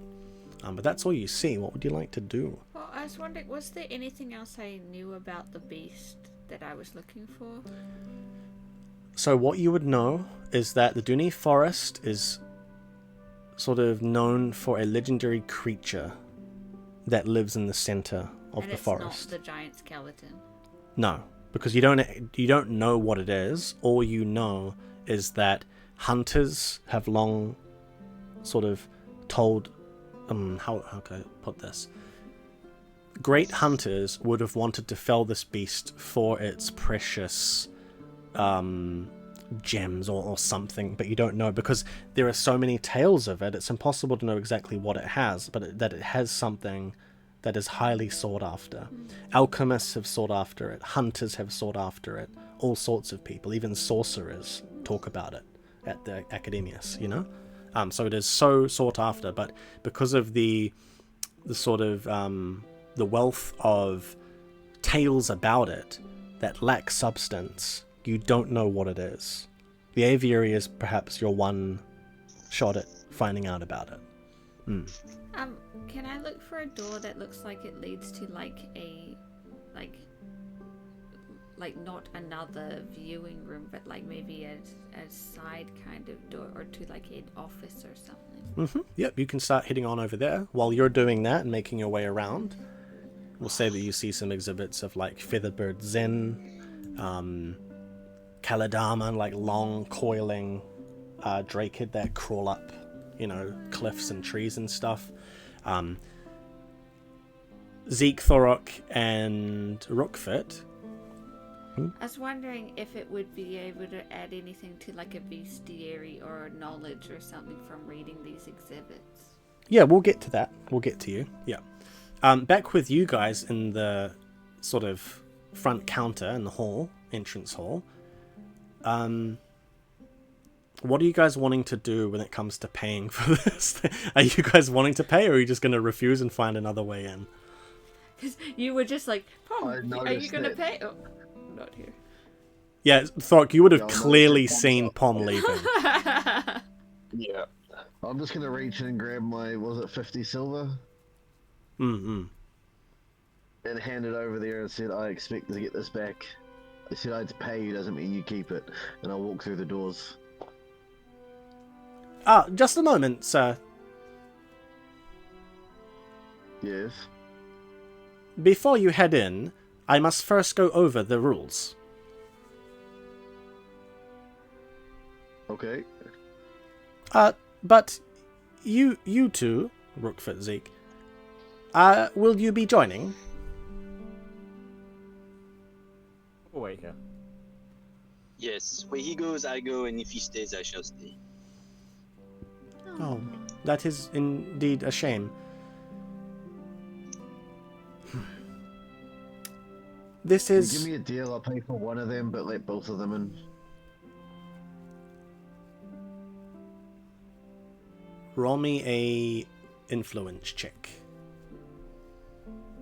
I want a DV... just DV12. Is that a D10? Or 6? Sorry.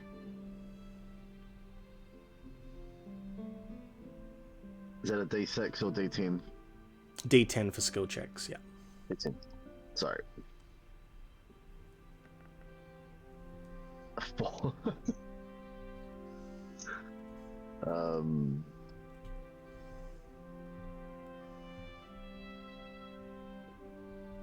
Rolled a 4.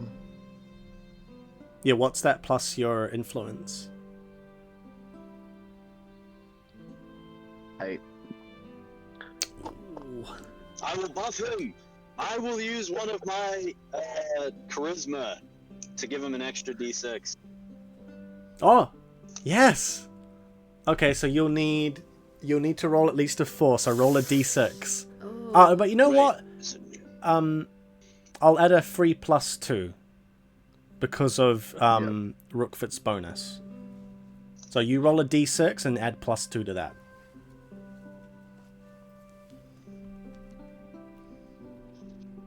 Oh, you beat it by 1. Nice. Very good. All right. Well, considering that the hatted woman appears to be in servitude to the tall fellow, I suppose I can allow it. Yes, you may attend. 15, I'll look at... I hand gonna the hold silver up. over, look at Zeke and says, "You owe me, buddy." Hey, you're the one that wants to talk to this lady, not me. I don't owe you anything.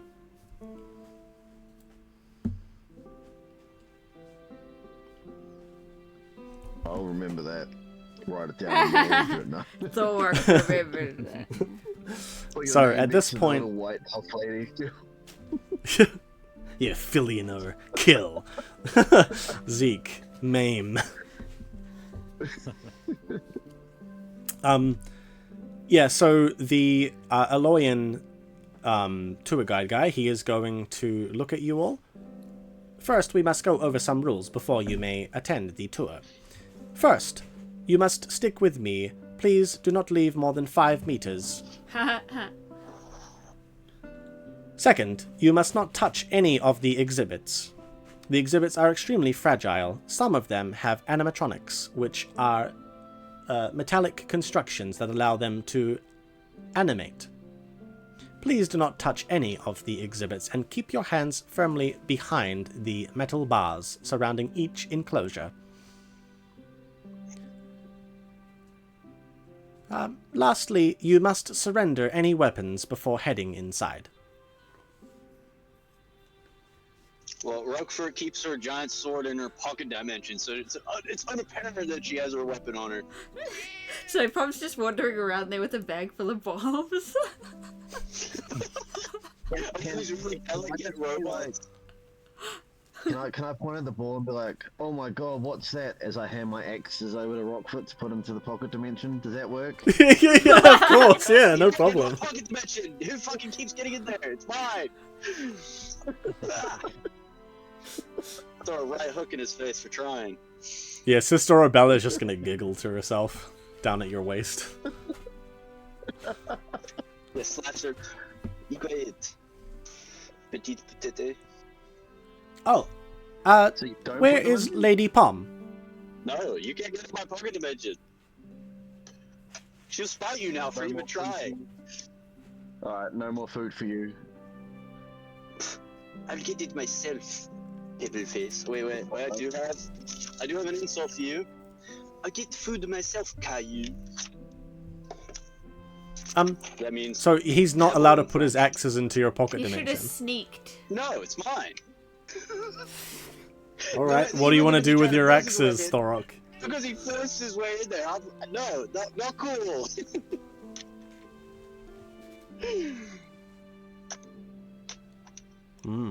What would you like to do with your axes? Give me back my money. I don't go anywhere without them. Oh, you no longer want to attend? Why can't I take my weapons? They're like family. I don't leave family behind. You can pay for them to go and pay a fee, 50 each. No, they're my cultural tokens. I can't part with them. Yeah, my religious Yeah, paraphernalia, yeah. yeah. Unfortunately, I don't make the rules. These are the rules set down, the guidelines, by Lady Winona Windhurst. Lady Winona. Fine, I'll hand my axes over. Oh, these are very heavy. You can collect them at the end of the tour. Do you leave them in a box? Where do you put the weapons? Just puts them on the counter. I'm gonna say he puts them where, like, almost like what an umbrella stand would be. He just sticks them standing up in there. Okay, there's no like box for belongings. Nah, no box. Nah, he just puts them, yeah, like in a holder thing. Do you have Yeah. The door was open Excuse when we me, arrived. metal man. Do you have a locker to put valuables? Safety Yes, team? it depends on the valuables in question. Pulls the head out. Can you lug this up until I come back out? Yeah, Sister Bella's like not gonna move. She's just gonna go like this. Ah, yes, I have heard of this before. This cultural practice, the shrunken heads of your ancestors. Is this your mother? No, she is my ugly step auntie. Step auntie. Well, she must have been very beautiful in her earlier years. And Sister Bella's was like not- forehead is gonna twinge.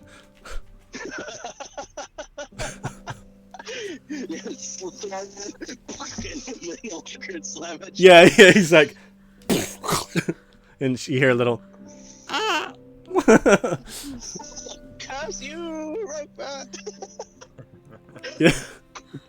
All right, please follow me into the aviary. So, for the sake of time, you guys are led into the aviary, given the same description of this gorgeous room, and you are led past a few exhibits. So, back to Pom. You are led past, let's say, enough exhibits, just for the sake of time, to give you proficiency in any. So go to your character sheet. I'm going to give you bestiary proficiency in either Volgren, Drakid, or beasts and fauna. You I can want choose. Drakid. Drakid, alright. Cool. So yeah, just one of them that sticks out to you is this gorgeous bird that almost resembles a giant rooster, but it looks very majestic, and it has sharp, feathery barbs the color of emeralds. And at the tip of these barbs are little purple pointed stingers. Oh. And it says the Great Featherbird Zen. It stands at about a meter and a half tall. It's quite large with a very long wingspan. That one in particular catches your attention because you are also looking off to the right of this exhibit, which is a door leading further to the let's say north side of the aviary into another like building basically attached to it. So you could head through there if you want, but you do hear them off back towards the entrance. Yeah, I'll head through there. Okay, all right, you head through there. So back with you guys, as you guys are led into the aviary. Can I reach for my axes and have my spiders like hide them on my back with thread? With silk? Sorry, could you say that again? Silk? Can I reach for my axes and have my spiders hide them on my back with silk so it just looks like under my jacket or armor or something? I would say the spiders wouldn't be able to lift those. That'd be way too heavy. Damn. Yeah, unfortunately. But yes, the Aloyan, he is going to start his little spiel as you guys are corralled into this room. The Great Aviary was built by the first ruler of Dunia, Duke Yosef, who was in fact a half Volken, half Relvan man, fascinated by Drakid and other flying beasts. Yosef's travels in the Volken mountains as a young child inspired much of his appreciation for nature and the balance of it. And he is going to beckon over to 3 exhibits off to the left as you guys are curling around the left of the room, the same way that Pom has gone. And he points out, you know, like this beautiful dragon-esque, snake-like flying creature. And he continues, Yosef believed that the Relvan Empire could be a force for good, and that many a beast and monster could be trained to assist in the proliferation of Romania. And so, he created this building, the Great Aviary, used to train various flying creatures from a young age. Yosef had dreamed of one day riding Drakid into battle, creating the first form of aerial combat. However, Duke Yosef died attempting to ride a poisonous featherbird Zen. And you guys come to the Zen exhibit and he points at it. Now this one is a taxidermied Zen, it's not an animatronic. This very Zen he attempted to ride, fell off, and tragically died. Nowadays, the... Sorry, what did you say? Pathetic. Pathetic. Nowadays, the aviary is managed by Lady Winona Winhurst of Kernland. She has built many animatronics, and she takes care of the taxidermied creatures that remain, but unfortunately we no longer partake in the taming or training of avians, such as Drakids. Would you like to continue over to the next part of the tour?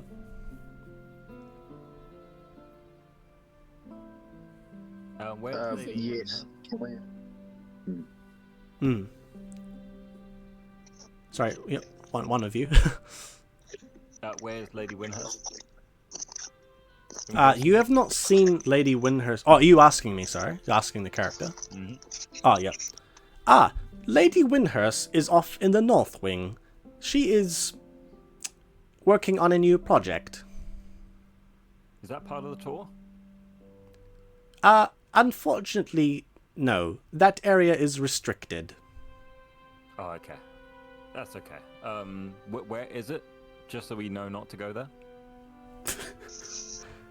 It is off in the North Wing, and she's going to point exactly where Pom basically left, so past the Zen exhibit, and then turning left, like, to the north side of the building. Yeah, into the next one. Okay, guys, you heard that? We're not to go over in that direction. Not allowed ever. Please continue with Is the there story. living creatures in the aviary at the moment? Unfortunately, no. The last creature that we had was... I would have to go through the records, but I believe it was a baby-colored Daman. But unfortunately, it could not be tamed and was euthanized. And what's the security around here? Is there like guards protecting anything? Like the exhibits and stuff in case something happens? Yes, we want to keep this place safe. We want to make sure it's protected. Well, that is most noble of you all. It is great to have such fine citizens exploring the aviary. Yes, well, we do not have any city guards or ducal guards patrolling the aviary itself. We only have the private Aloyan servants of Lady Windhurst.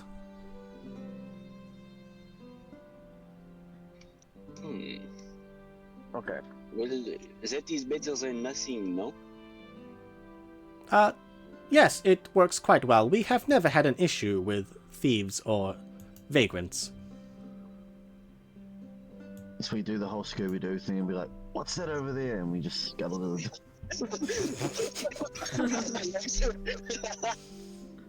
He starts chasing after us, and we run into a doorway and run out this one, and we're chasing him, and he's chasing us. Question. Like, technically, are the Aloyans like summons? No. Yeah. Damn. Cool. Alright, On with the tour. Please, yeah. So he's going to start leading you off to the next quadrant of the room.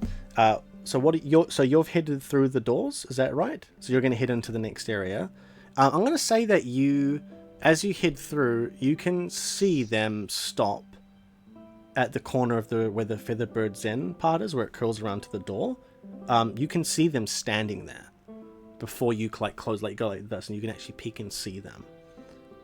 What would you like to do? Did I hear what they're talking about? Yes. I want to go look for Lady Winona Windhurst. All right. So as you break off, we're going to go with Pom for a little bit. You come into a very curious looking room. Actually, the roof is open right now, and you can see what appears to be golden rods aimed up at the sky. And Oh no. how could I explain this? There's raised platforming all around the room, and there's all sorts of machinery occupying where exhibits might have been. They're all taken up now, and there's sort of raised rudimentary scaffolding like platforming all the way around. At the far end of the room, this room is like 20 meters, right? Like, it's quite big, spacious, and you can see off in the far end what looks to be a small office with glass windows and stuff and a locked door. You don't see anyone in the room right now. In this whole room. In this whole room, you don't see anyone, but it looks like the ceiling has been like opened up, and you can see dark thunderclouds are forming. You can hear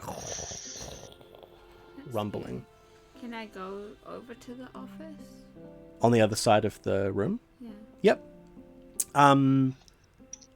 I'll say that you cross the room fine. Are you looking out for anything right now in this area, or just getting to the office?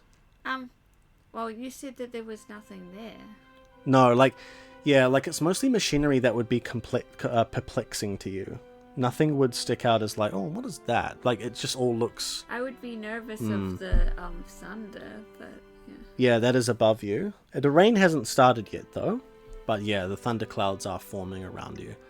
We'll say, as you get over to the office and you peek, you can see someone sitting in the office. Oh. Facing away from you. Can I knock on the door? Okay.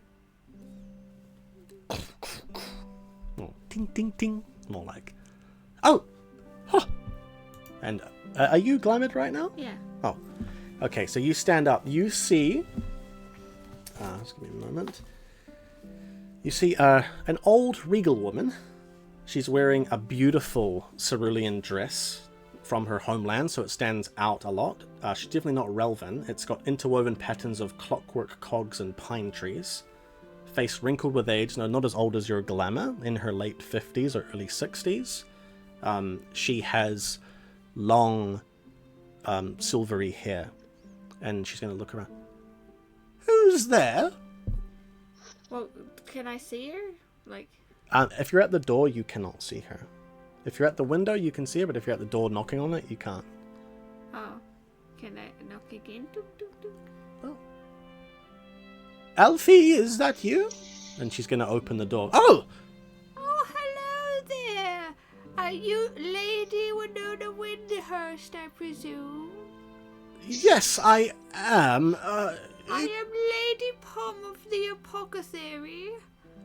This is a restricted area. You cannot be back here. Oh, I just came to have a chat with you. You are a very hard woman to find. She's almost gonna look like really nervous and jittery, and she's like looking with the peripheral vision back at, we'll say like a big board with pages and pages of notes all around it, and like red lines like connecting and stuff. Like it looks really sus, and she's also taking peeks at the thunderclouds forming and the machinery she has. Look, Can I bustle past? I just wanted to pick your brain about a few things. I've heard about a beast in the Dawnward forest. I'm sorry, you cannot be back here. Is there a You chair? must get out. Yeah, there's a chair. I sit office on the chair. chair. I just wanted to know. After you answer my questions, I'll be right out. I'm so interested in alchemy, you know. I must insist that you leave my office at I'm once. gonna take a look at the pictures on the wall.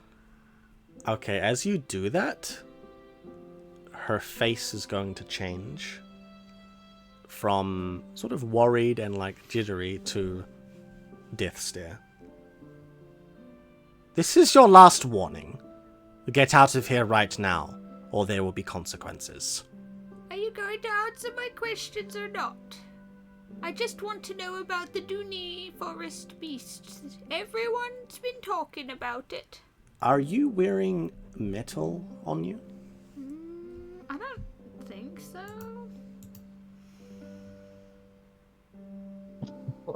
Well, that would do. Chemicus token. Yeah, that'd be made of metal. Yeah, you got enough metal on you. Just give me a minute. Oh, Yeah. that's not a good thing. You've got enough metal on you. Alright. She's gonna literally magneto you. What? You see azure-colored magic shoot out of her hand, and you feel yourself lifted up. Your glamour's gonna pop off from this. Oh. Ah.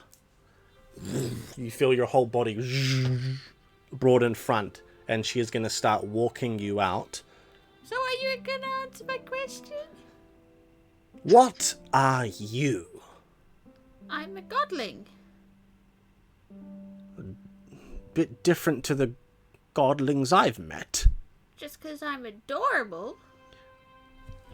She's gonna shut the door to her office, and you hear a lock go. Are we in or out? You're outside now, and she's now gonna lift you under the thunderclouds. Did I see anything on the board? I'm gonna say that with a quick glance like that, you saw a map pointing from Dunia to Kernland, and that's all. Travel routes. Ooh. I wouldn't let me get hit by lightning if I were you. She's gonna raise you up higher, up like 5-10 meters up closer. What are you doing here? I told you I want to know about the beast. What beast? The one the hunters all talk about in the Dawnward forest.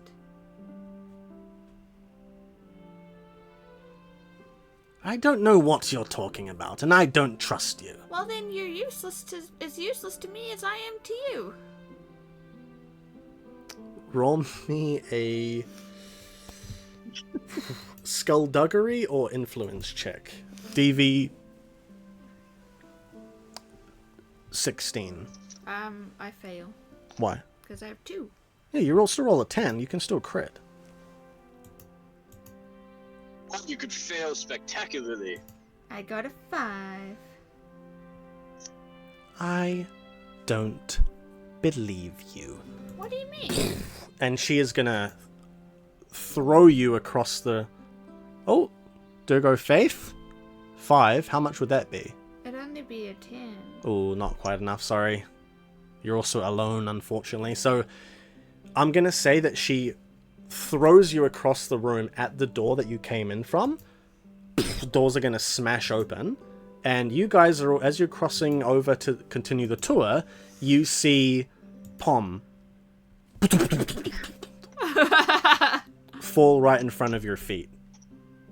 Thanks, David. What, threw her back into the enclosure, into the exhibit? Yeah, back into where you guys are. That's how far she was thrown. And you're gonna take... we'll just say 5 damage. On screen. Just 5 damage, yeah. Alright, you guys, yeah, see this. Oh, my word! And the Aloyan fellow is gonna step back a few steps. Oh! And the doors to the restricted area shut. She's doing dodgy business in there, guys.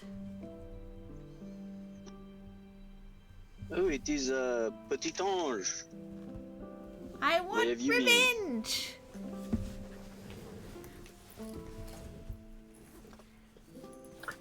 You owe me silver. I just had to pay for this buffoon as well as me, just to get in here. So now you owe me 100 silver. Never mind that. I have a plan. Did you find the lady? I did, and she's doing something nefarious that we need to stop. I don't know what it is, but we need to stop it. And I have an idea. Either... Okay. Oh, wait. Is the robot with them? Yeah, the robot's standing there, like, just listening. Like, And I'll be like, you wait here. And I'm gonna hustle everyone to the side. yeah, like 5 meters away, and he's just gonna stand there, like... She's doing some dodgy business with a whole bunch of papers and red lines on a board and lightning rods. I want to blow it up. Do you want to blow up the paper? I want to blow up the whole room, the whole arena. Okay. I mean... And I might need you guys because the roof is open and flying would be the best way to drop bombs into the roof. I see. Or I could just blow up the door, but she controls metal, so she's a little scary. But she's doing something and needs to be stopped. And she also didn't know how to help me. You ask her nicely. I did ask very nicely. I'm gonna turn back and look at the robot. Excuse me, sir. Yes. You know Lady Windhurst quite well, yes? Yes. What can we do to get on her good side? Well, Would you like- could first try by not infiltrating the restricted area. I must now ask you all to leave at once. This is most disrespectful. I No one paid, so ever I'm respected staying. you 'cause anyway. I want to still learn. Yeah. We did not know about the rat that we didn't. Unfortunately, there are no refunds at the aviary. Okay. Can Roquefort kind of just walk around, walk kind of behind him while he's telling, "You have to leave. There's no refunds." Yeah. Can she kind of walk around him? Yeah. All right. Yeah. So I want to get behind him. Essentially, is what I'm saying. Put him in your pocket dimension. Yeah. I'm gonna.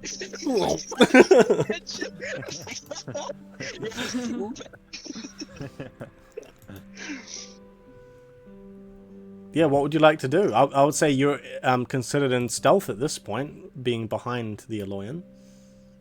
Alright, brilliant. I want to quickly, I'll pull out my sword from my pocket dimension, hold it, above, about to smash, but I'll play a song at the same time, so I get the, a buff from my song, and I want to hit him. Just, overhead strike with my sword. Yeah, what song are you wanting to do here? Okay, so. Well, the thing is that the song would take you out of stealth, though. So, like. Well, I mean, I can make it act on its own, so it can float, I guess, to a place where it wouldn't be on my person, like behind him. Oh, okay, yeah. What effects are you wanting to do here? All right, so I'm wanting to do, I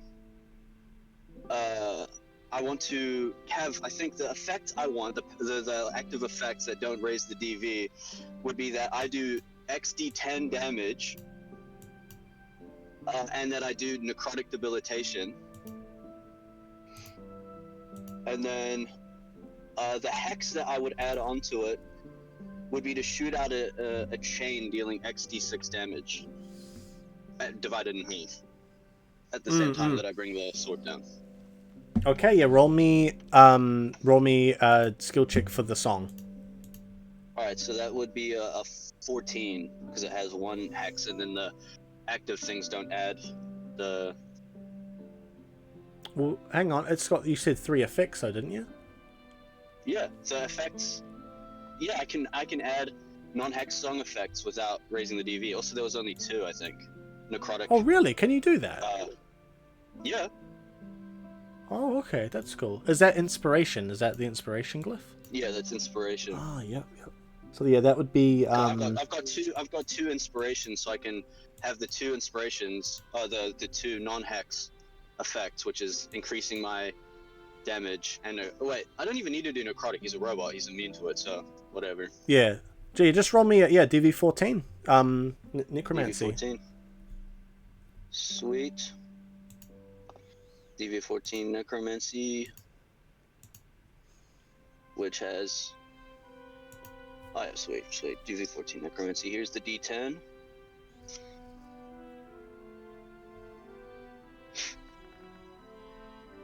I got a 2. Fuck.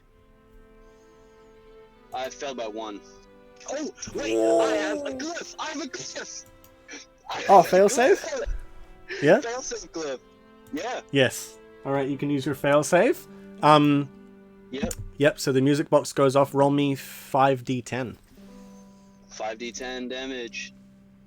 1, 2. Oh wait, so I also. The thing is, the song had a hex effect that would hex him, and then I would also be bringing the sword down on him for like a 2-fer. Yep, so, roll for it. XD, how do I clear? There we go. So this is, nah, I think the hex itself would just be XD6, so 5d6 divided by 2, right? Yeah, roll the Yep. 5d10 first, yeah. 5d10, okay, sweet. Clear all. 1, 2, 3, 4, 5.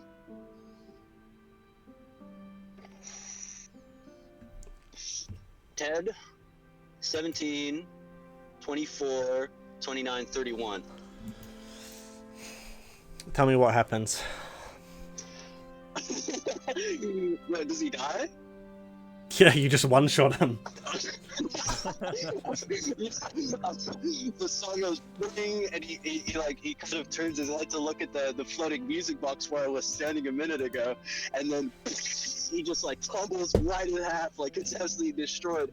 And then she looks at his corpse and goes, "Zia, now you are free." I mean, yeah, technically. He is now at rest. Does he have any loot on? Well, we'll say that you don't really have time for that now because we are going to get into something in a moment. I would like to craft a potion. Yeah, what would you like to craft? Bolt Holt Brew. Yeah. How far is so the blind. room that we've just gone through so I can get my axes? Yeah, you should go get those. Sorry, what's that? How far is the room where my axes are? Do I have enough time to run over there, grab them, and come back? What are you guys How much wanting to do? roughly? Are you guys wanting to go into the where Pom came out of? Yeah. Okay. I thought she had an idea about flying something over. That was my idea. Yeah. About what, sir? Flying them over. flying over the open roof. You'd have to go all the way outside to do that, though. I know. That's what I want. You want to do that instead? That's what I said, but no one has said what they want to do. Okay. That was my suggestion. That would take a lot of time. That would take you like 5 or more minutes. She knows that you're here, and she's just thrown you out. You've now just destroyed one of her lions. Thorok, if you want to run back, you're going to have to run all the way back around to the hallway entrance, down into the hallway. Don't get your access. She controls metal. Can I rip some bones off one of the skeletons around and use those as a makeshift weapon? That's a good Well, idea. actually, better, the Aloyan body that Rockfoot just destroyed, Metal, you could pick up the limbs of it and have like metal. Yeah. It wouldn't be as effective. It wouldn't do the 7d6, but it would still be better. Like it'd be like having to. Is this why everything's swords. animatronics? Guys, But the scary. bones won't get magnetic. I can stabby. They are metallic.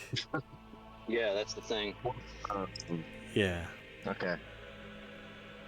Oh, what's all these dices?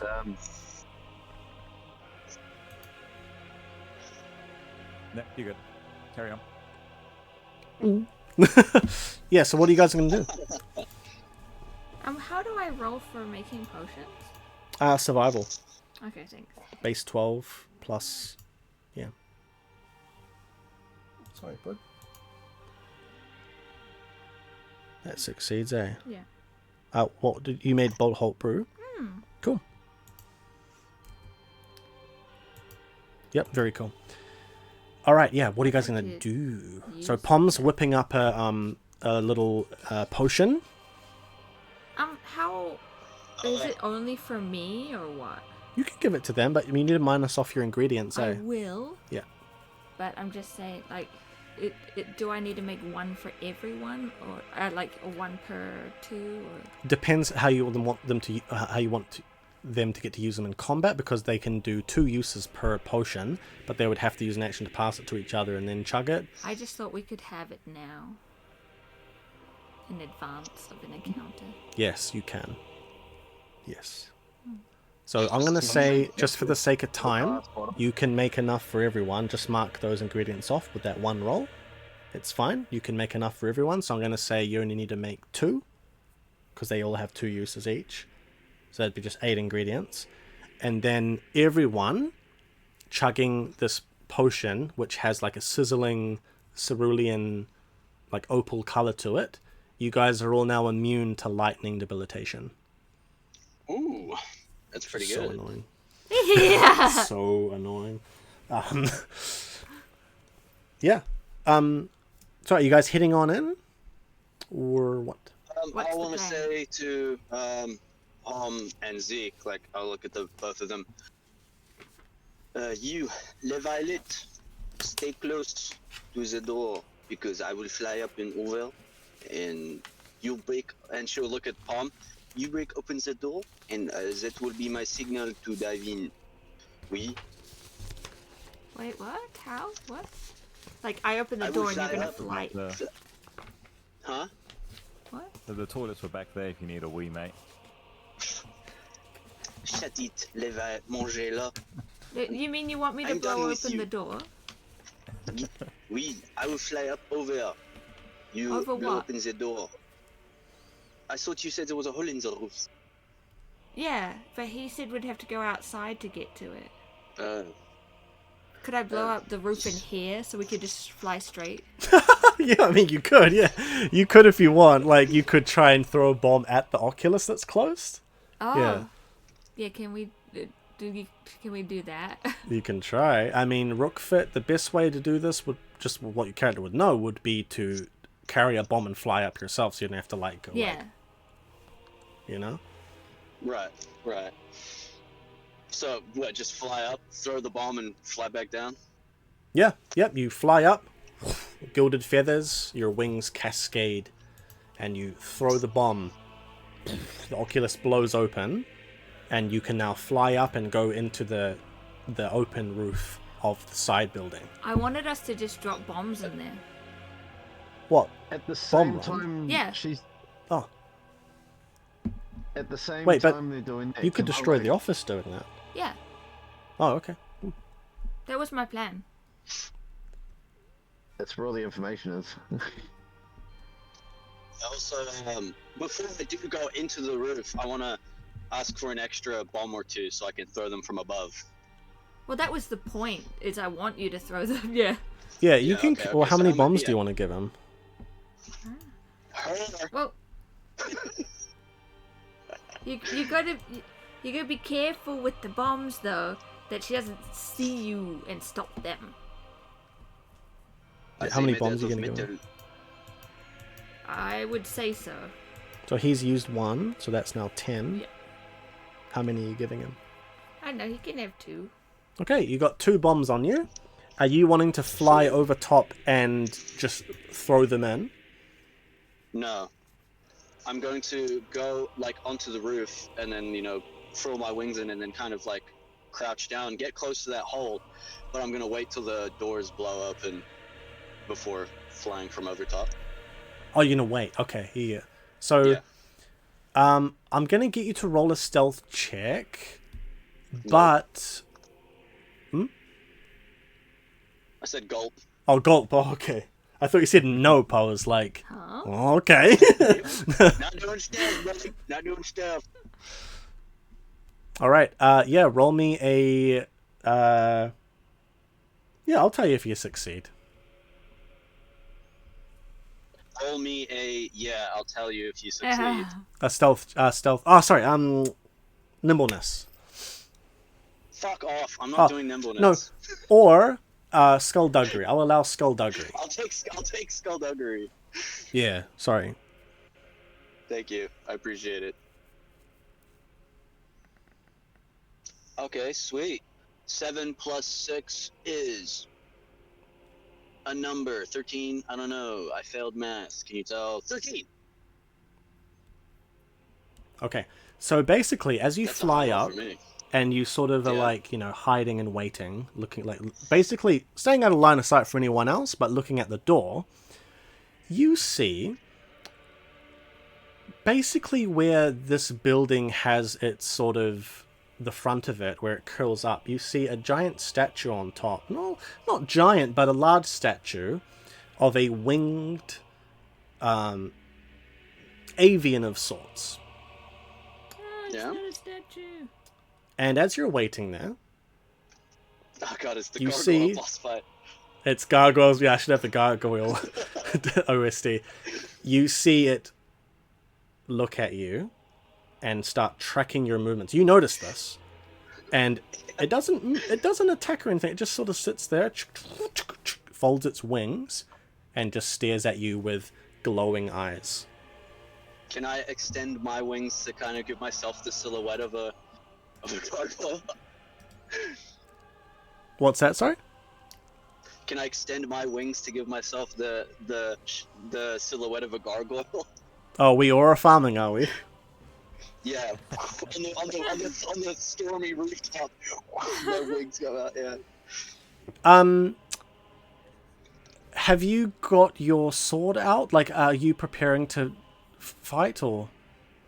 No, it's in my pocket dimension. Okay. I'm waiting for the signal. Throw the bombs. Pull out the sword and fight. Have you got metal on you? It's my new favorite question. I'm gonna have to ask.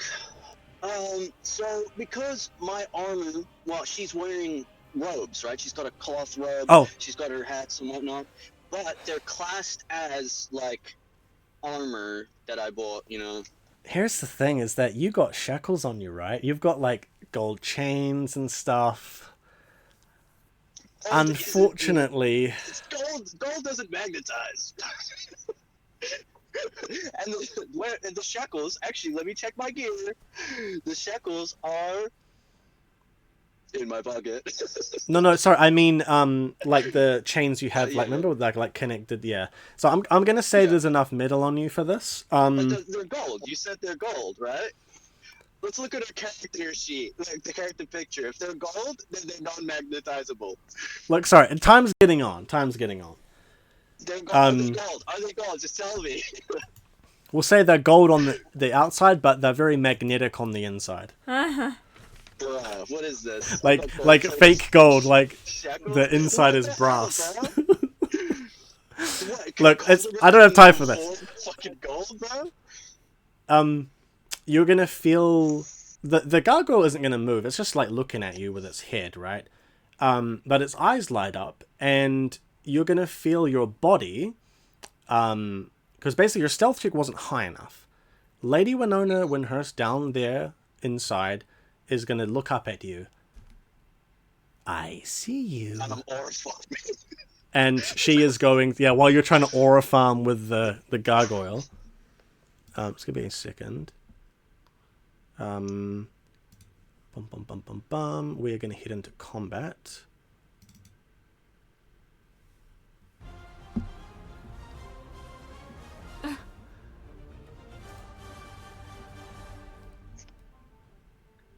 All right. Where are we? Here we are. So you guys are wanting to come. Body parts, by the way. I'm just gonna use my fists. Okay. I didn't pick up the body. She's got glasses. Rook.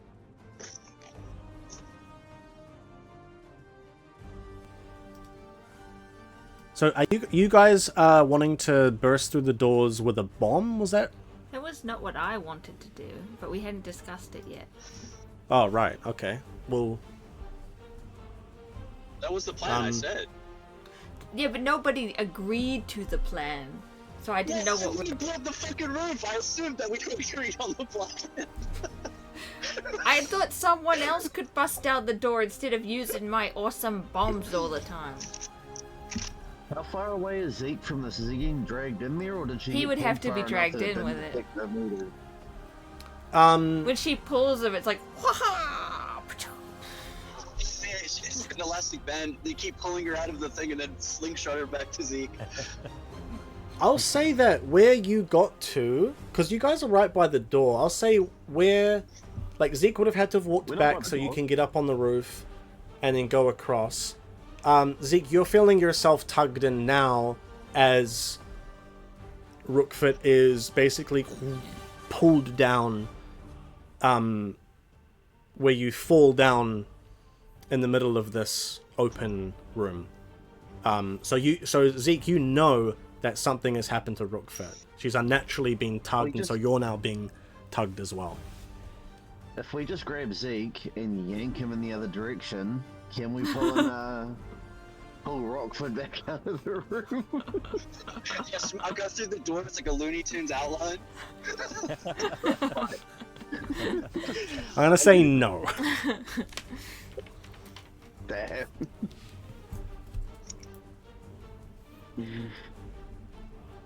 Why are we fighting to begin with? We just wanted information on a beast. Yeah, Because now exactly. we know that so mean. she's got something to do with Kernland.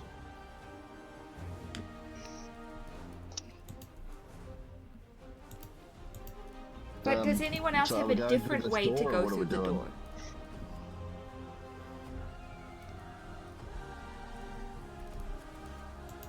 Sorry? Are we, Because this door isn't locked, is it? No, it's not locked, no. You should just open the door. can... I thought you said you heard the sound of a bolt locking.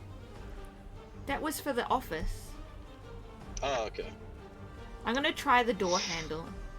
Door opens. Yep, there you go.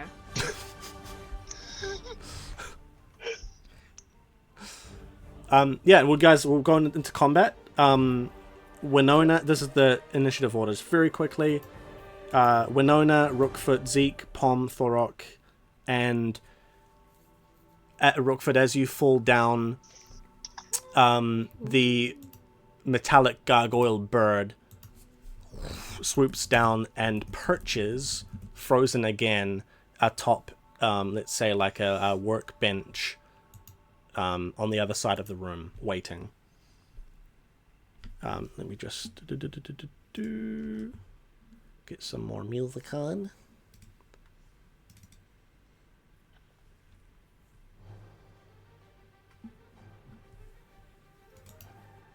All right. Hey, Aaron, welcome on in, man. About to leave. Have a great night. Oh, traveling. Ooh. He's coming to Japan finally. Yay! Yeah, so, as you guys head into the room, Winona, she is going to pull you down and smash you, Rookfit, onto the, like, center of her sort of equipment, and you're going to take 5d6. 5d6, okay.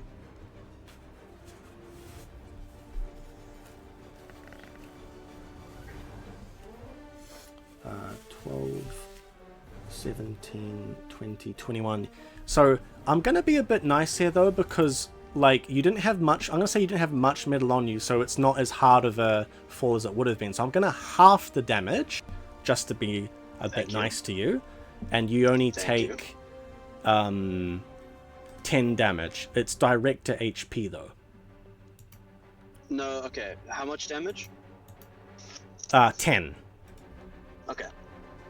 And then, yeah, you'll just be a bladed 1 defense from the impact itself, not the spell. Okay. It is now your turn, though, and you are prone. Okay. I want to shroud step behind her, drop the bombs, and then fly away.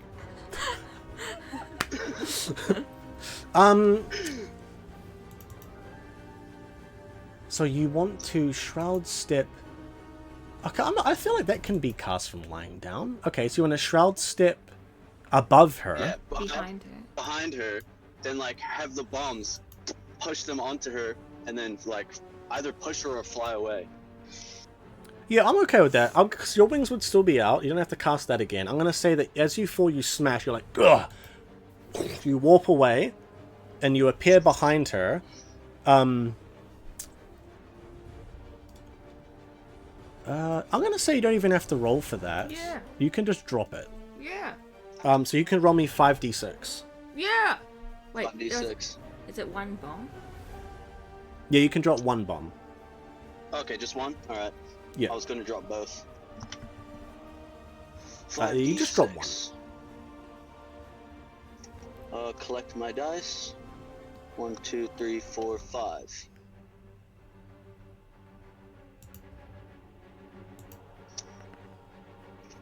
One, 5, 7, 10, 15. Far out. With fire debilitation. Yeah. Alright, yeah, so you drop the bomb, and she looks up at the last second as the fire explodes over, and she's gonna go, ah! Little, like a repeat of the session with Sister Arabella. Zeke, it is now your turn. Favorite part. Hang on, my screen just crashed. There we go. Okay, let me just reload the Twitch stream. I'm getting a Toy Story 5 ad. Yeah, give me those Bezos bucks. Okay, I'm next to Thor, aren't I? Yeah. I'm just gonna, like, stand next to him and gonna clap and then start energy gonna start pooling up around my hands, and then hopefully... Come on. Roll. Okay, nothing happens. It's all falling. Dark energy. Yeah. And then with that, I'm handing my character over to Teddy because I'm going bed. Yep. I'm in control of Zeke now. Oh. Okay.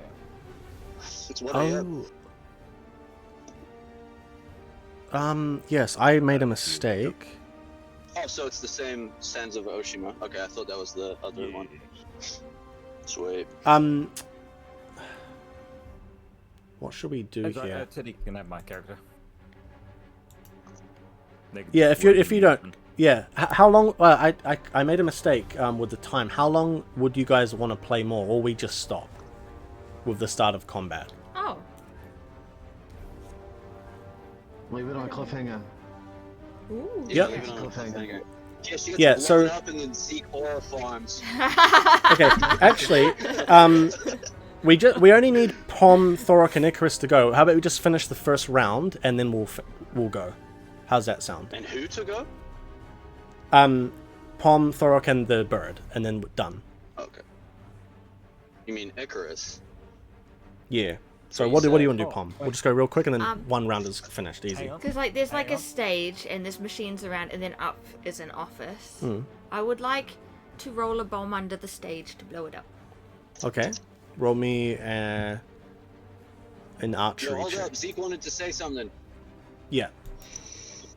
I have fail safe, Oh. so which means I passed that. What do you Okay. want to do? As I extend my hands out, this shadowy battle axe starts appearing, and I'm gonna hand it over to Thorok. Oh! I grab your black shadowy mess in my hands. Huh? There we go. It's so thick. That's you? Yeah, I rolled a 13 Yep, 13 is fine. You roll it and roll me 5d6 damage. for this stage. Yeah. Okay.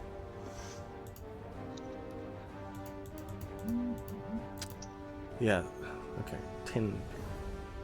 Is that a 1 or a 5? A 1. 5, 6, 7, 8, 9, 10. That's 10. Yeah, I'm going to say you roll the bomb and it blows up one of the machines. There are probably like, I'd say 1, 2, 3, 4, 5, 6 machines, but I'll say 1 or 2 of them starts igniting and blowing up. Is that like on the stage? Yeah, the part stage, with yeah. The pointy bit. Yes, yes. Okay. Yeah. And is it on fire now? Little bit on fire. It's not like super damaged. It wasn't the most damaged, but it's like, It's just the debilitation is fire. yeah. It's on fire now, so it will spread. Thorok, as you get your shadowy axe. I turn to Nessia, which is one of my spiders, and I look at it and I was like, Firestarter, grab as much information as you can that we need and bring it back or put it somewhere safe so it goes off and scatters to go and Yeah. as we're fighting. Just one of them? moves. Just one of them. Yeah. Yeah, it's Scuttles gonna off. go find that. And I search for anything that looks like it could be blowing up. I do a perception, not perception check. Cognizance? No. A what? Cognizance check. This game is perception. Yeah, just to see if there's anything that I can use as a throwable non-metal device to throw at her from where I am. I would just say, for the sake of time, there's nothing that small or usable. You would have to like walk over and try and rip apart the machines there, but unfortunately the ones closest to you, Pom has set those on fire. Isn't your axe like shadowy? It's not like metal or anything. Yeah. Yeah, I'll say that won't Fire conduct. is- I'm okay with that not being pullable. Okay, then I'll just go down to the left of us, down the stairs towards her, sort of running. All right, last one, then we'll finish up. The great middle bird flies up and goes towards you, Rookfoot, and goes to slash you as you're in the air, having just bombed its master. To block. Or roll to block. Yes. Wait, well, you don't roll to block. What's your base guard? Without the shield? You would have to have 'Cause I do braced have it. beforehand. Oh, okay. So my Like, the base- shield should give you +2 to your guard, but that should already be factored in, right? Your guard's like it should 10, be right? +3 because my shield, I upgraded it. So it's +3. It's the big boy shield. But, Oh, yep. my Yep, yep. guard's 10. But it would be 13 with the shield. But yeah, 10. Cool, yep, no problem. See if it critically fails. Assuming I calculated that correctly. It hits.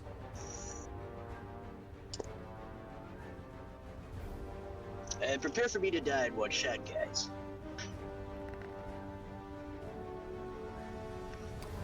8, 9, 10, 16. So 16 minus your armor? You have quite a lot of armor though, right? 14. 14? So 2 yeah. damage. Yeah. You take 2 damage, but this deals ablation debilitation, so it takes 2 points of your armor off. Fuck. You lost 1 already from falling down and hitting the ground, so that's 3 total defense gone. Wait, you, and then- you never said that, but okay. Oh, he did it. I did, yeah. Oh, you did? My bad, I didn't hear you. Yeah, so then you'd take, like, what, if you had 40, you'd take only 3 damage. Sweet. And yeah, with that, we're gonna pause the combat there, and we will Part one, continue, part two. yeah, from next session. So we're not gonna raid out, we're just gonna finish straight there. It's very late in New Zealand, it's like past 1 AM now. But yeah, let's continue with combat next time. We'll see you guys later. Perfect. Bye. See you guys then. Bye. Have a See great ya. time.